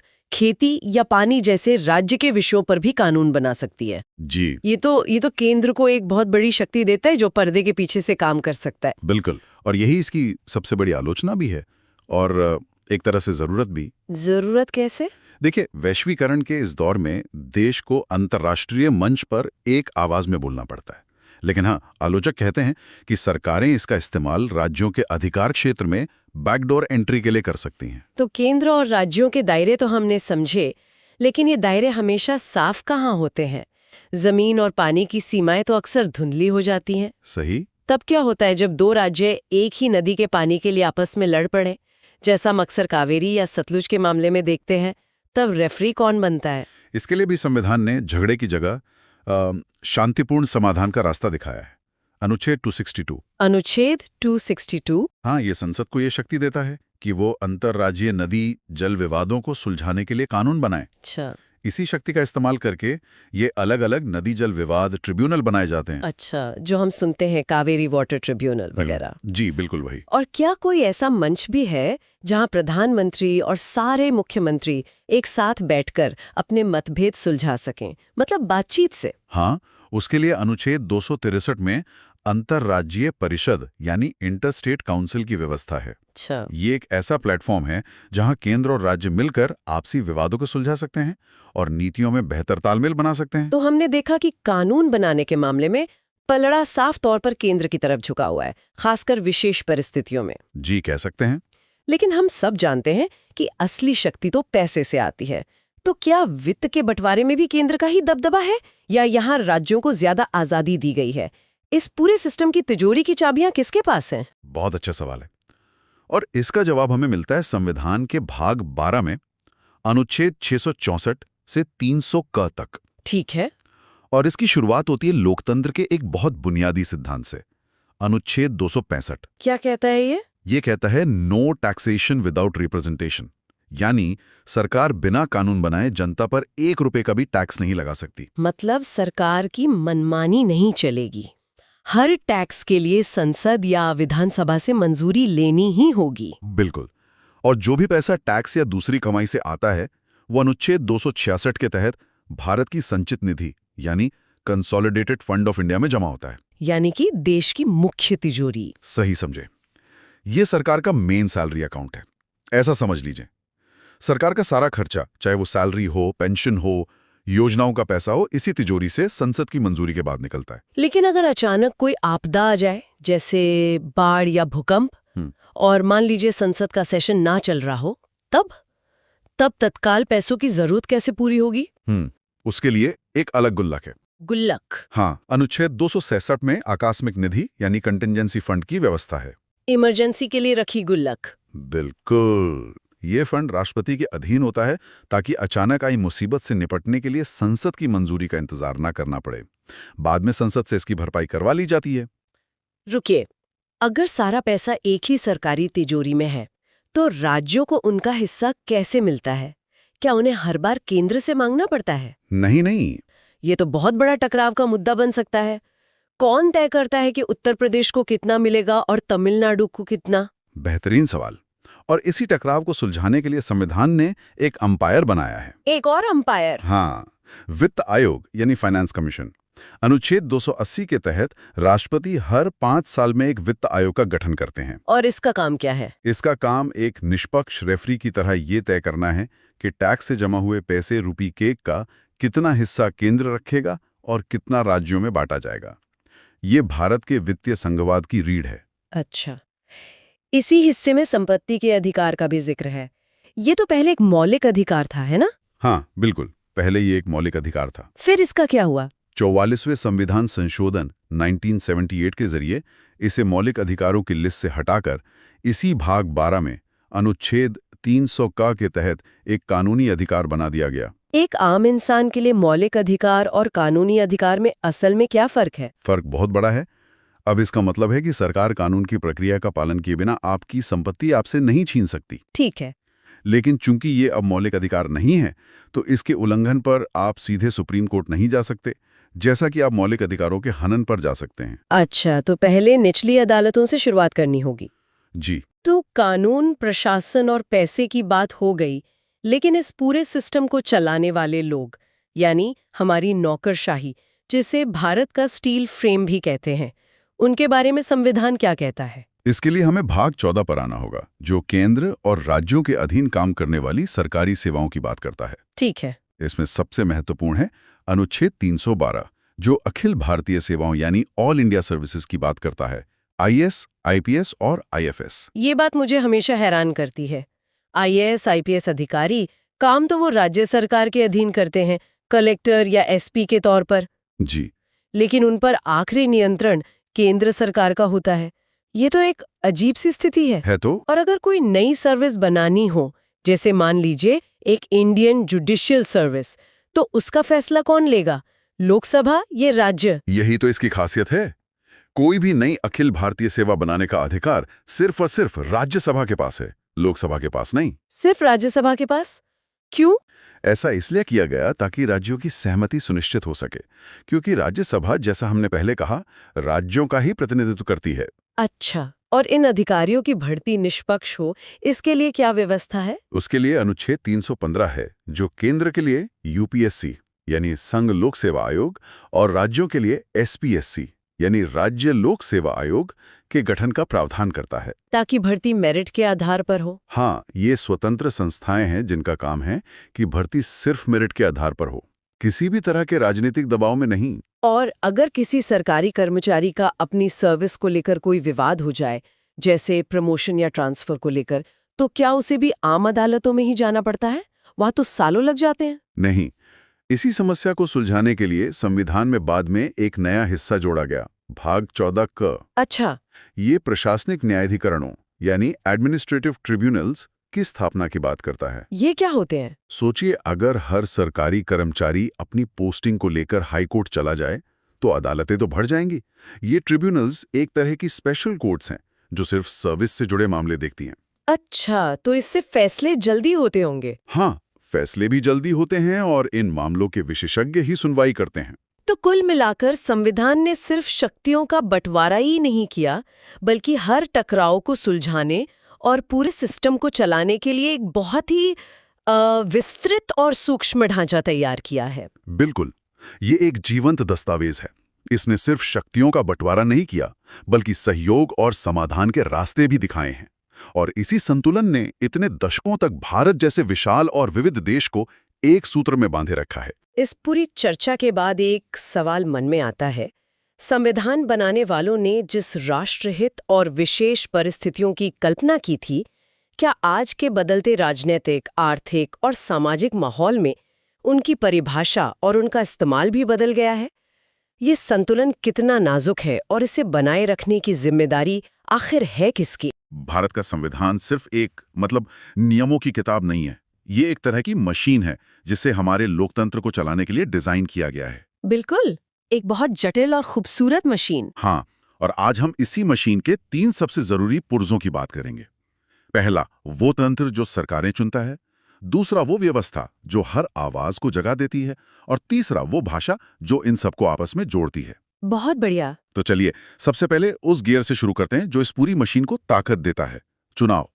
संविधान का भाग 15 इसके बारे में क्या कहता है? भाग 15 यानी अनुच्छेद 324 से 329 तक, ये एक तरह से स्वतंत्र और निष्पक्ष चुनाव की गारंटी है। आप इसे भारतीय लोकतंत्र का ऑपरेटिंग सिस्टम कह सकते हैं। ऑपरेटिंग सिस्टम, दिलचस्प। हाँ, और इस ऑपरेटिंग सिस्टम के 2 कोड आप कह सकते हैं सबसे अहम है, मतलब नींव का पत्थर है। अच्छा, कौन कौन से? मैं अंदाजा लगा सकता हूँ, एक तो जरूर चुनाव आयोग से जुड़ा होगा। बिल्कुल सही पकड़ा। पहला है अनुच्छेद 324। ये एक आजाद निर्वाचन आयोग की स्थापना करता है, और यहाँ आजाद शब्द पर ध्यान देना बहुत जरूरी है। संविधान बनाने वाले ये जानते थे कि अगर चुनाव कराने वाली संस्था ही सरकार के दबाव में होगी तो लोकतंत्र महज एक दिखावा रह जाएगा। सही बात है। इसीलिए इस अनुच्छेद ने चुनाव आयोग को संसद, विधानसभाओं, राष्ट्रपति और उपराष्ट्रपति, इन सबके चुनाव कराने, उन्हें निर्देशित करने और नियंत्रण करने की लगभग असीम शक्तियां दी हैं। असीम शक्तियां, ये सुनने में बहुत बड़ा लगता है। इसका मतलब है कि चुनाव के मामले में आयोग का फैसला ही आखिरी होता है? काफी हद तक हमने टीएन शेषन के दौर में देखा भी है कि कैसे चुनाव आयोग अपनी इन शक्तियों का इस्तेमाल करके पूरे चुनावी परिदृश्य को बदल सकता है। हाँ, वो तो एक मिसाल है। तो ये तो हुआ पहला कोड। अब आते हैं दूसरे पर, जो सीधे हम जैसे आम नागरिकों से जुड़ा है। जी हाँ, अनुच्छेद 326 ये वयस्क मताधिकार की बात करता है। यानी हर वो नागरिक जो 18 साल से ऊपर है उसे वोट देने का हक है। एक व्यक्ति एक वोट एक मूल्य का सिद्धांत। बिल्कुल। और ये सिर्फ एक नियम नहीं था, आप सोचिए उस समय के लिए ये एक क्रांतिकारी सोच थी। क्रांतिकारी कैसे? ये तो आज हमें बहुत ही सामान्य लगता है। आज लगता है, लेकिन जरा सोचिए, एक ऐसे समाज में जहां सदियों से जन्म और जाति के आधार पर इंसान की कीमत तय होती थी, जहां महिलाओं और कई पिछड़े वर्गों को किसी गिनती में ही नहीं रखा जाता था, वहां संविधान ने एक झटके में कह दिया कि वोट के मामले में सब बराबर है। हाँ, ये तो है। एक राजा के वोट की कीमत भी उतनी ही जितनी एक खेत में काम करने वाले मजदूर की। इस एक अनुच्छेद ने लोकतंत्र की नींव को जमीनी स्तर पर सच में मजबूत किया। ये तो वाकई एक बहुत बड़ा कदम था। तो एक बार जब सभी को बराबर वोट देने का हक मिल गया, तो अगली चुनौती ये रही होगी कि संसद और विधानसभाओं में सिर्फ ताकतवर समुदायों के लोग ही ना पहुंच जाएं। बिल्कुल, मेरा मतलब है कि समाज के दबे कुचले वर्गों का प्रतिनिधित्व कैसे हो। और यहीं से भाग 16 यानी आरक्षण की बात शुरू होती है। एकदम सही। और ये एक बहुत ही प्रैक्टिकल सोच थी। संविधान निर्माता जानते थे कि सिर्फ वोट का अधिकार दे देना ही काफी नहीं है। जब तक वंचित समाज के लोग कानून बनाने की प्रक्रिया का हिस्सा नहीं बनेंगे, तब तक उनका असली विकास नहीं हो सकता। इसी सोच के साथ भाग 16 में कुछ विशेष प्रावधान किए गए, जैसे कि सीटों का आरक्षण। हाँ, अनुच्छेद 330 ये लोकसभा में अनुसूचित जातियों यानी एससी के लिए 84 और अनुसूचित जनजातियों एसटी के लिए 47 सीटें आरक्षित करता है। और ये आंकड़े जनसंख्या के अनुपात पर आधारित हैं। जी हाँ, उस राज्य में उनकी जनसंख्या के अनुपात के आधार पर। और इसी तरह अनुच्छेद 332 राज्यों की विधानसभाओं में इन समुदायों के लिए सीटें आरक्षित करता है। इसी भाग में एंग्लो इंडियन समुदाय के लिए भी एक विशेष व्यवस्था थी, है ना, जिसे कुछ साल पहले ही खत्म किया गया। आजादी के समय उन्हें ये खास दर्जा दिया ही क्यों गया था? देखिए, आजादी के समय एंग्लो इंडियन समुदाय की स्थिति बहुत अलग थी। वो संख्या में बहुत कम थे, लेकिन भारत के विकास में, खासकर रेलवे और सेना में, उनका एक बड़ा योगदान रहा था। अच्छा। तो संविधान बनाने वालों को लगा कि चुनाव के जरिए उनका कोई प्रतिनिधि शायद ही कभी जीत कर आ पाए, और ऐसे में उनकी आवाज हमेशा के लिए खो जाएगी। तो उनकी आवाज को सदन में पहुंचाने के लिए ये व्यवस्था की गई। जी, इसीलिए अनुच्छेद 331 के तहत राष्ट्रपति को लोकसभा में 2 सदस्य और अनुच्छेद 333 के तहत राज्यपाल को विधानसभा में 1 सदस्य मनोनीत करने का अधिकार दिया गया था। लेकिन फिर इसे हटाने के पीछे क्या तर्क था?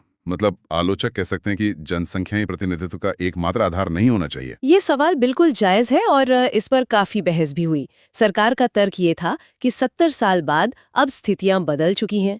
2011 की जनगणना के अनुसार इस समुदाय की आबादी बहुत कम रह गई थी।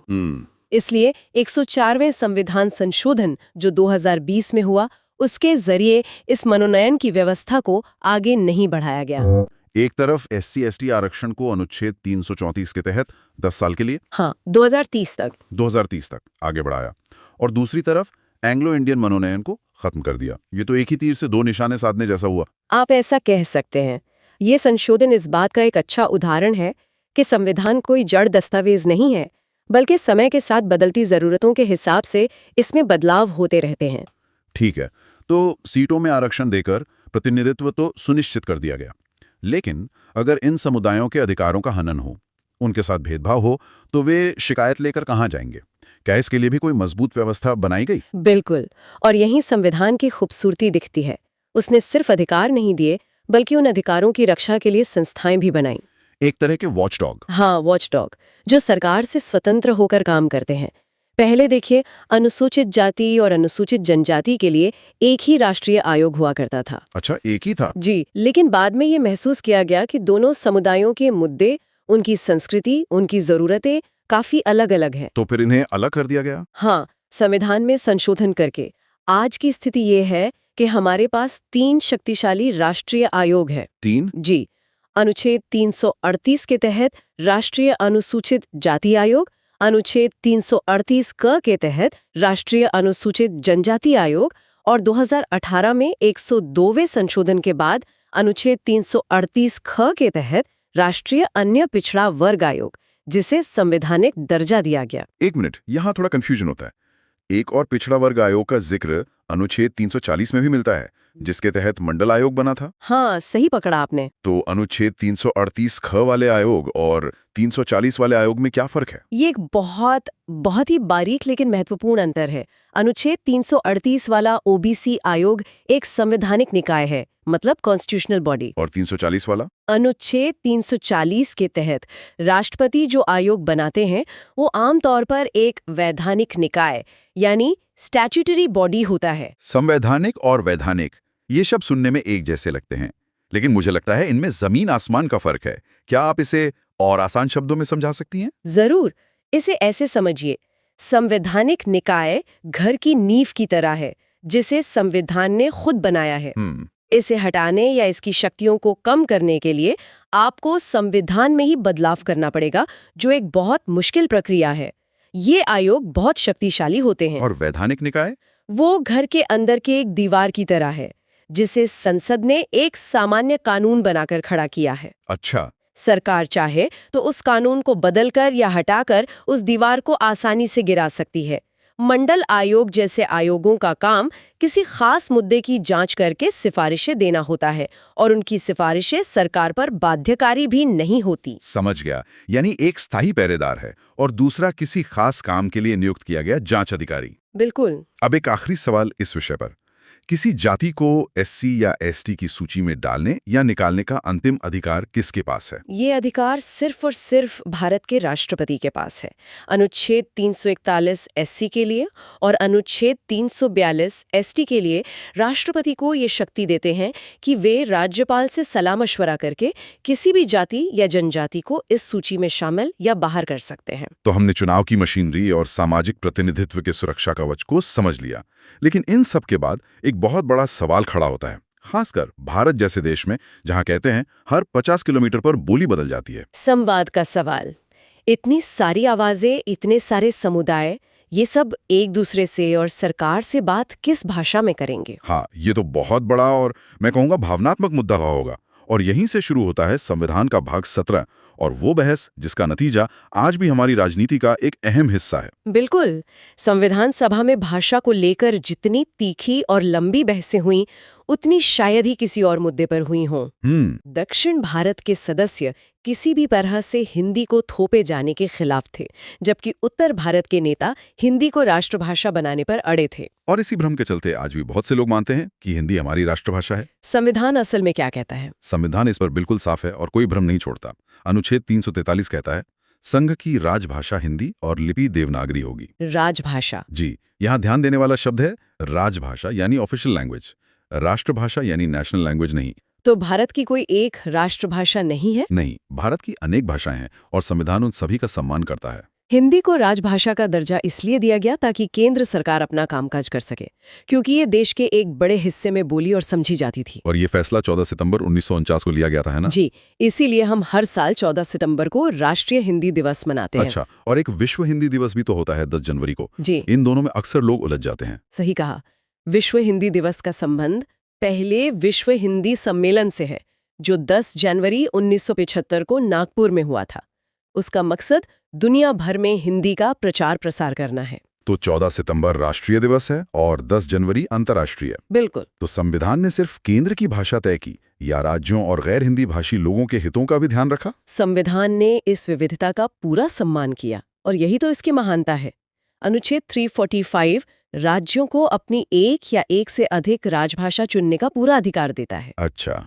इसीलिए पंजाब में पंजाबी, तमिलनाडु में तमिल और पश्चिम बंगाल में बंगाली में सरकारी काम होता है। और भाषाई अल्पसंख्यकों के लिए? उनके लिए भी सोचा गया। अनुच्छेद 350 का एक बहुत ही प्रगतिशील बात कहता है। ये निर्देश देता है कि हर राज्य को ये कोशिश करनी चाहिए कि जो भाषाई अल्पसंख्यक हैं, उनके बच्चों को प्राथमिक स्तर की शिक्षा उनकी अपनी मातृभाषा में ही दी जाए। ये तो बहुत जरूरी है बच्चों के सीखने और उनकी संस्कृति को बचाने के लिए। जी, ये तो सच में बहुत गहरी और दूर की सोच है। और हिंदी के विकास के लिए भी कोई निर्देश है? हाँ, अनुच्छेद 351 ये केंद्र सरकार को ये जिम्मेदारी देता है कि वो हिंदी भाषा के विकास और प्रसार के लिए काम करे, लेकिन दूसरी भारतीय भाषाओं से शब्द लेकर उसे और समृद्ध बनाकर। न कि किसी पर थोप कर। तो हमने देखा कि कैसे संविधान ने चुनाव के लिए एक निष्पक्ष मशीन, समाज के हर वर्ग के प्रतिनिधित्व के लिए एक सुरक्षा कवच और संवाद के लिए एक लचीला ढांचा तैयार किया है। मतलब सामान्य परिस्थितियों के लिए एक बेहतरीन व्यवस्था है। बिल्कुल, एक ऐसी व्यवस्था जो देश को रोजमर्रा में चलाने के लिए बनाई गई है। पर यही एक सवाल सोचने पर मजबूर करता है, तब क्या होता है जब देश पर ही कोई असाधारण संकट आ जाए, जैसे युद्ध, कोई बड़ा आंतरिक विद्रोह या फिर कोई भयानक आर्थिक तबाही। उस स्थिति में नागरिकों के अधिकार और सरकार की शक्तियों का ये नाजुक संतुलन कैसे बनाया जाता है? क्या ये पूरी मशीन ठप हो जाती है या इसके लिए कोई इमरजेंसी गियर भी? तो चलिए आज हम सीधे भारतीय संविधान के भाग 18 पर उतरते हैं। इसको मतलब अक्सर एक सेफ्टी वॉल्व कहा जाता है ना? बिल्कुल सही शब्द है, सेफ्टी वॉल्व। ये वो व्यवस्था है जो संविधान निर्माताओं ने देश को उन तूफानों से बचाने के लिए बनाई थी जिनकी उन्होंने शायद कल्पना की थी। और ये जानना भी काफी दिलचस्प है कि इसका जो डिजाइन है वो जर्मनी के वाइमर संविधान से प्रेरित है। हाँ, और विडंबना देखिए, उसी वाइमर संविधान का पतन भी इन्हीं शक्तियों के गलत इस्तेमाल से हुआ था। तो ये एक सबक भी है अपने आप में। मतलब शक्ति के साथ साथ एक चेतावनी भी जुड़ी हुई है। तो आज की हमारी चर्चा संविधान के इन्हीं पन्नों पर है। हम समझेंगे कि हमारा संविधान संकट से कैसे निपटता है और समय के साथ खुद को कैसे बदलता है। हाँ, भारत की विशाल विविधता को कैसे संभालता है और आखिर में ये महान दस्तावेज खत्म कैसे होता है। तो हम बेसिकली भाग 18, 20, 21 और 22 पर फोकस करेंगे। जी। तो इस सेफ्टी वॉल्व में कितने तरह के संकटों की बात की गई है? इसमें देखिए 3 मुख्य तरह के आपातकाल की व्यवस्था है। सबसे पहला और सबसे गंभीर है अनुच्छेद 352, जिसे हम राष्ट्रीय आपातकाल कहते हैं। अच्छा। ये तब लगाया जाता है जब युद्ध, बाहरी आक्रमण या फिर सशस्त्र विद्रोह से देश की सुरक्षा को खतरा हो। और इसका इस्तेमाल भी हो चुका है, जहां तक मुझे याद है 3 बार। 1962 में चीन के साथ युद्ध, 1971 में पाकिस्तान के साथ और 1975 वाला। हाँ, 1975 वाला, वो तो आज भी एक बहुत बड़ा राजनीतिक मुद्दा है। बिल्कुल। और उसकी वजह थी वो आधार जिस पर उसे लगाया गया था, आंतरिक अशांति। अब ये शब्द इतना अस्पष्ट था कि इसके गलत इस्तेमाल की बहुत गुंजाइश थी। और हुआ भी। उसने देश के लोकतंत्र पर एक गहरा असर डाला। बहुत गहरा। और शायद उसी अनुभव से सीखते हुए बाद में संविधान में एक बहुत जरूरी बदलाव किया गया। बिल्कुल। 1975 के अनुभव ने हमें सिखाया कि ऐसी शक्तियों को आप बिना किसी अंकुश के नहीं छोड़ सकते। इसीलिए 44वें संविधान संशोधन के जरिए आंतरिक अशांति को हटा दिया। हाँ, उस अस्पष्ट शब्द को हटाकर उसकी जगह सशस्त्र विद्रोह यानी आर्म्ड रिबेलियन शब्द को लाया गया। मकसद साफ था कि भविष्य में कोई भी सरकार सिर्फ राजनीतिक विरोध के आधार पर देश पर आपातकाल न थोप सके। ये तो हुई राष्ट्रीय आपातकाल की बात, लेकिन एक और आपातकाल है जिसका जिक्र हम बहुत सुनते हैं, राज्यों में लगने वाला राष्ट्रपति शासन। हाँ, वो है अनुच्छेद 356। इसे तकनीकी भाषा में राजकीय आपात कहते हैं। ये तब लगता है जब किसी राज्य की सरकार संविधान के हिसाब से काम न कर पा रही हो, या कहें कि राज्य का संवैधानिक तंत्र फेल हो गया हो। जी। पर इस अनुच्छेद पर तो हमेशा से ये आरोप लगते रहे हैं कि ये एक राजनीतिक हथियार है। मतलब केंद्र सरकारें इसका इस्तेमाल राज्यों की चुनी हुई सरकारों को गिराने के लिए करती हैं। आपकी बात में पूरा दम है और इतिहास इसका गवाह भी है। और विडंबना देखिए, संविधान सभा में डॉक्टर अंबेडकर ने उम्मीद जताई थी कि ये अनुच्छेद एक डेड लेटर यानी एक मृत पत्र रहेगा, जिसका इस्तेमाल शायद ही कभी होगा। हाँ, लेकिन हकीकत में ये भारतीय राजनीति के सबसे ज्यादा इस्तेमाल होने वाले और विवादित अनुच्छेदों में से एक बन गया। मैंने कहीं पढ़ा था कि अनुच्छेद 356 की जो ये शक्ति है वो असल में भाग 19 के एक और अनुच्छेद से आती है जो ज्यादातर लोगों की नजर में नहीं आता, अनुच्छेद 365। सही कह रहा हूँ? ये एक बहुत ही पैनी नजर है। ज्यादातर लोग भाग 19 को मिसलेनियस मानकर छोड़ देते हैं, लेकिन अनुच्छेद 365 असल में 356 को एक असाधारण ताकत देता है। वो कैसे? वो ये कहता है कि अगर कोई राज्य केंद्र सरकार के किसी संवैधानिक निर्देश का पालन करने में फेल हो जाता है तो राष्ट्रपति के लिए यह मानना वैध होगा कि राज्य में संवैधानिक तंत्र विफल हो गया है। 1 मिनट, इसका मतलब तो ये हुआ कि अगर केंद्र किसी राज्य को कोई निर्देश दे और राज्य उसे ना माने तो केंद्र से आधार बनाकर वहां राष्ट्रपति शासन लगा सकता है। बिल्कुल। ये तो केंद्र को राज्यों पर एक तरह की वीटो पावर दे देता है। आपने बिल्कुल सही समझा। यही वजह है कि इसे केंद्र राज्य संबंधों में एक बहुत बड़ी शक्ति के तौर पर देखा जाता है। हालांकि यहाँ ये जोड़ना जरूरी है कि एसआर बोमई केस में सुप्रीम कोर्ट के फैसले ने इसके मनमाने इस्तेमाल पर काफी हद तक रोक लगाई है।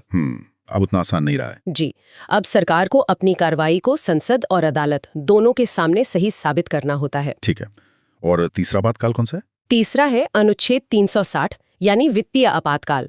यह तब लगाया जा सकता है जब देश के वित्तीय स्थिरता को खतरा हो। और एक राहत की बात है कि भारत के इतिहास में आज तक इसे लागू करने की जरूरत नहीं पड़ी है। शुक्र है। तो हमने देखा कि संविधान संकटों से कैसे निपटता है, लेकिन समय के साथ समाज बदलता है, जरूरतें बदलती हैं। एक दस्तावेज जो 1950 में लिखा गया वो आज भी प्रासंगिक कैसे है? और यही वो खूबी है जो हमारे संविधान को महज एक किताब नहीं बल्कि एक जीवंत, सांस लेता हुआ दस्तावेज बनाती है। इसका जवाब मिलता है हमें भाग 20 में, जिसमें सिर्फ एक ही अनुच्छेद है। हाँ, लेकिन शायद संविधान के सबसे शक्तिशाली अनुच्छेदों में से एक अनुच्छेद 368। अनुच्छेद 368 जो संसद को संविधान में संशोधन करने की शक्ति देता है। जी, ये अनुच्छेद संसद को संविधान में कुछ जोड़ने, बदलने या हटाने की प्रक्रिया और शक्ति दोनों देता है। इसी की वजह से हम जरूरी बदलाव कर पाए हैं, जैसे पंचायती राज लाना या शिक्षा को मौलिक अधिकार बनाना। पर क्या ये शक्ति असीमित है? क्या संसद बहुमत के दम पर पूरे संविधान को ही बदल सकती है?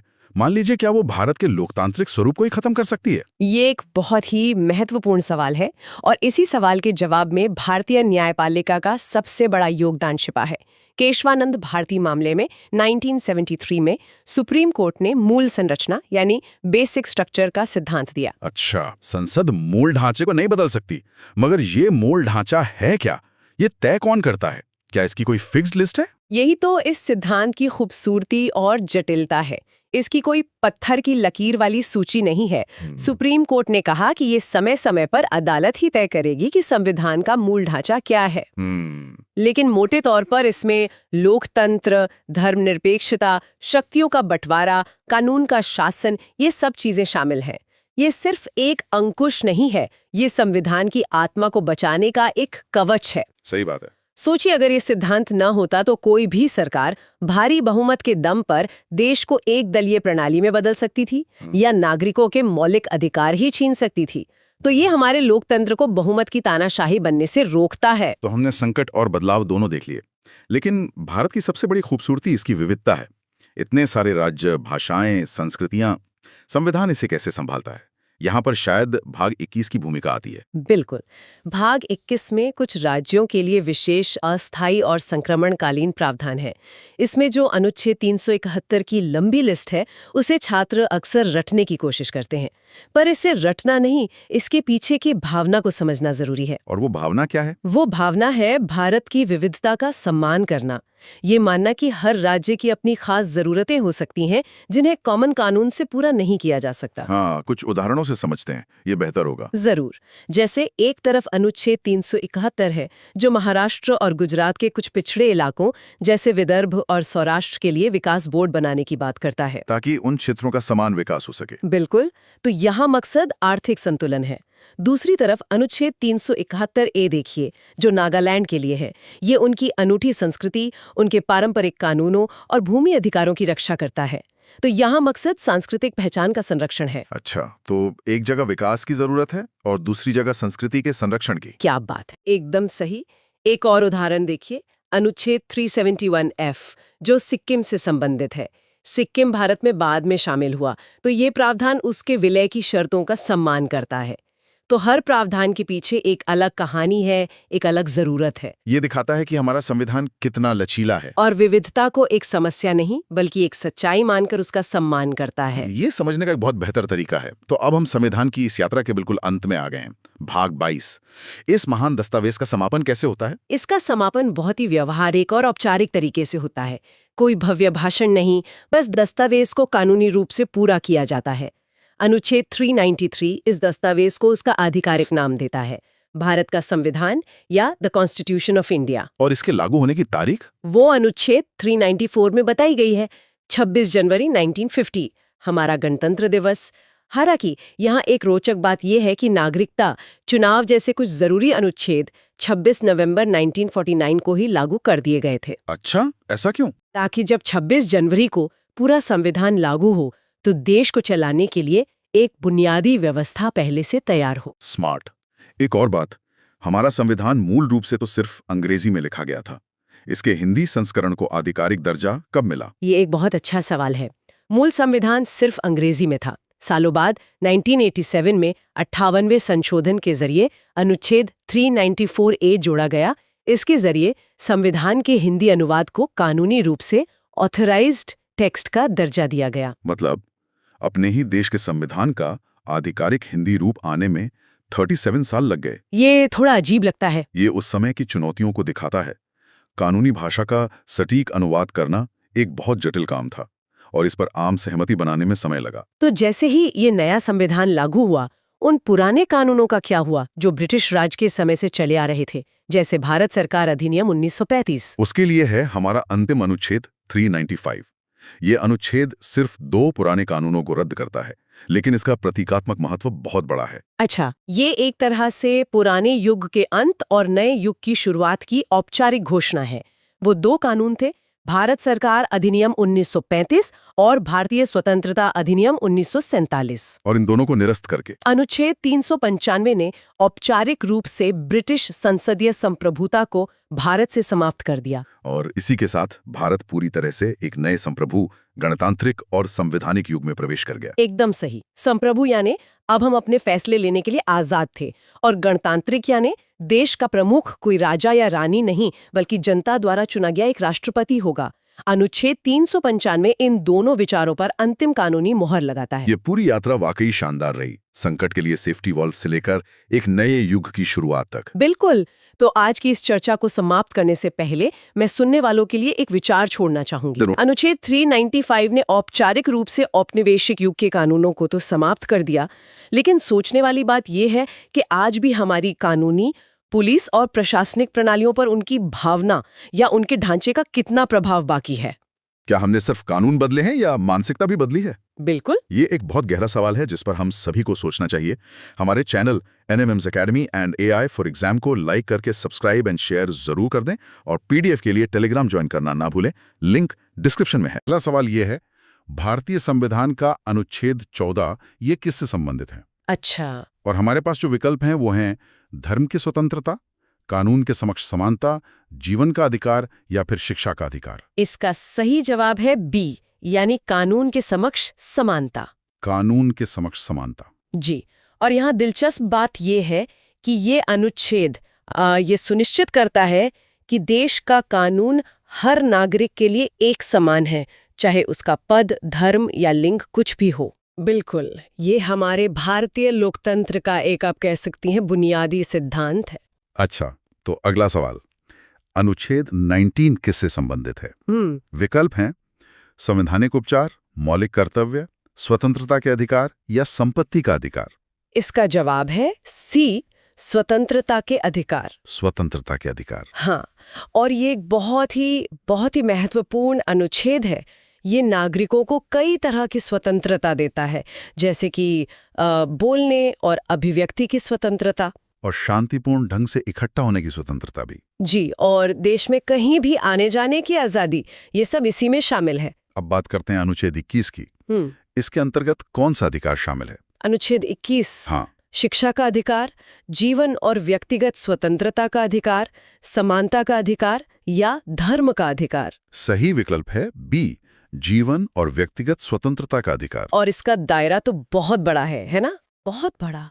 समय के साथ सुप्रीम कोर्ट ने इसकी व्याख्या में कई और अधिकारों को भी शामिल किया है, जैसे कि गरिमा के साथ जीने का अधिकार, और जो आजकल बहुत चर्चा में है, निजता का अधिकार, यानी राइट टू प्राइवेसी। अच्छा, राइट टू प्राइवेसी भी इसी से निकला है? जी हाँ, इसी से। पिछले सवाल से ही जुड़ा हुआ लगता है। शिक्षा का अधिकार यानी RTE, ये किस अनुच्छेद में जोड़ा गया है? बिल्कुल सही, ये जुड़ा हुआ है। विकल्प हैं अनुच्छेद 19, 21A, 32 या 45। इसे बी, अनुच्छेद 21A में जोड़ा गया है। 21A? हाँ। और ये दिखाता है कि कैसे संविधान को मतलब समय की जरूरतों के हिसाब से विकसित किया गया। बिल्कुल। मतलब जीवन के अधिकार के साथ साथ शिक्षा को भी एक मौलिक अधिकार बना दिया गया। बिल्कुल। यहाँ एक दिलचस्प तथ्य भी है, संवैधानिक उपचारों का अधिकार किस अनुच्छेद में है, जिसे डॉक्टर भीमराव अंबेडकर ने संविधान की आत्मा कहा था? जी, ये बहुत महत्वपूर्ण सवाल है। विकल्प हैं अनुच्छेद 19, 21, 32 या 226।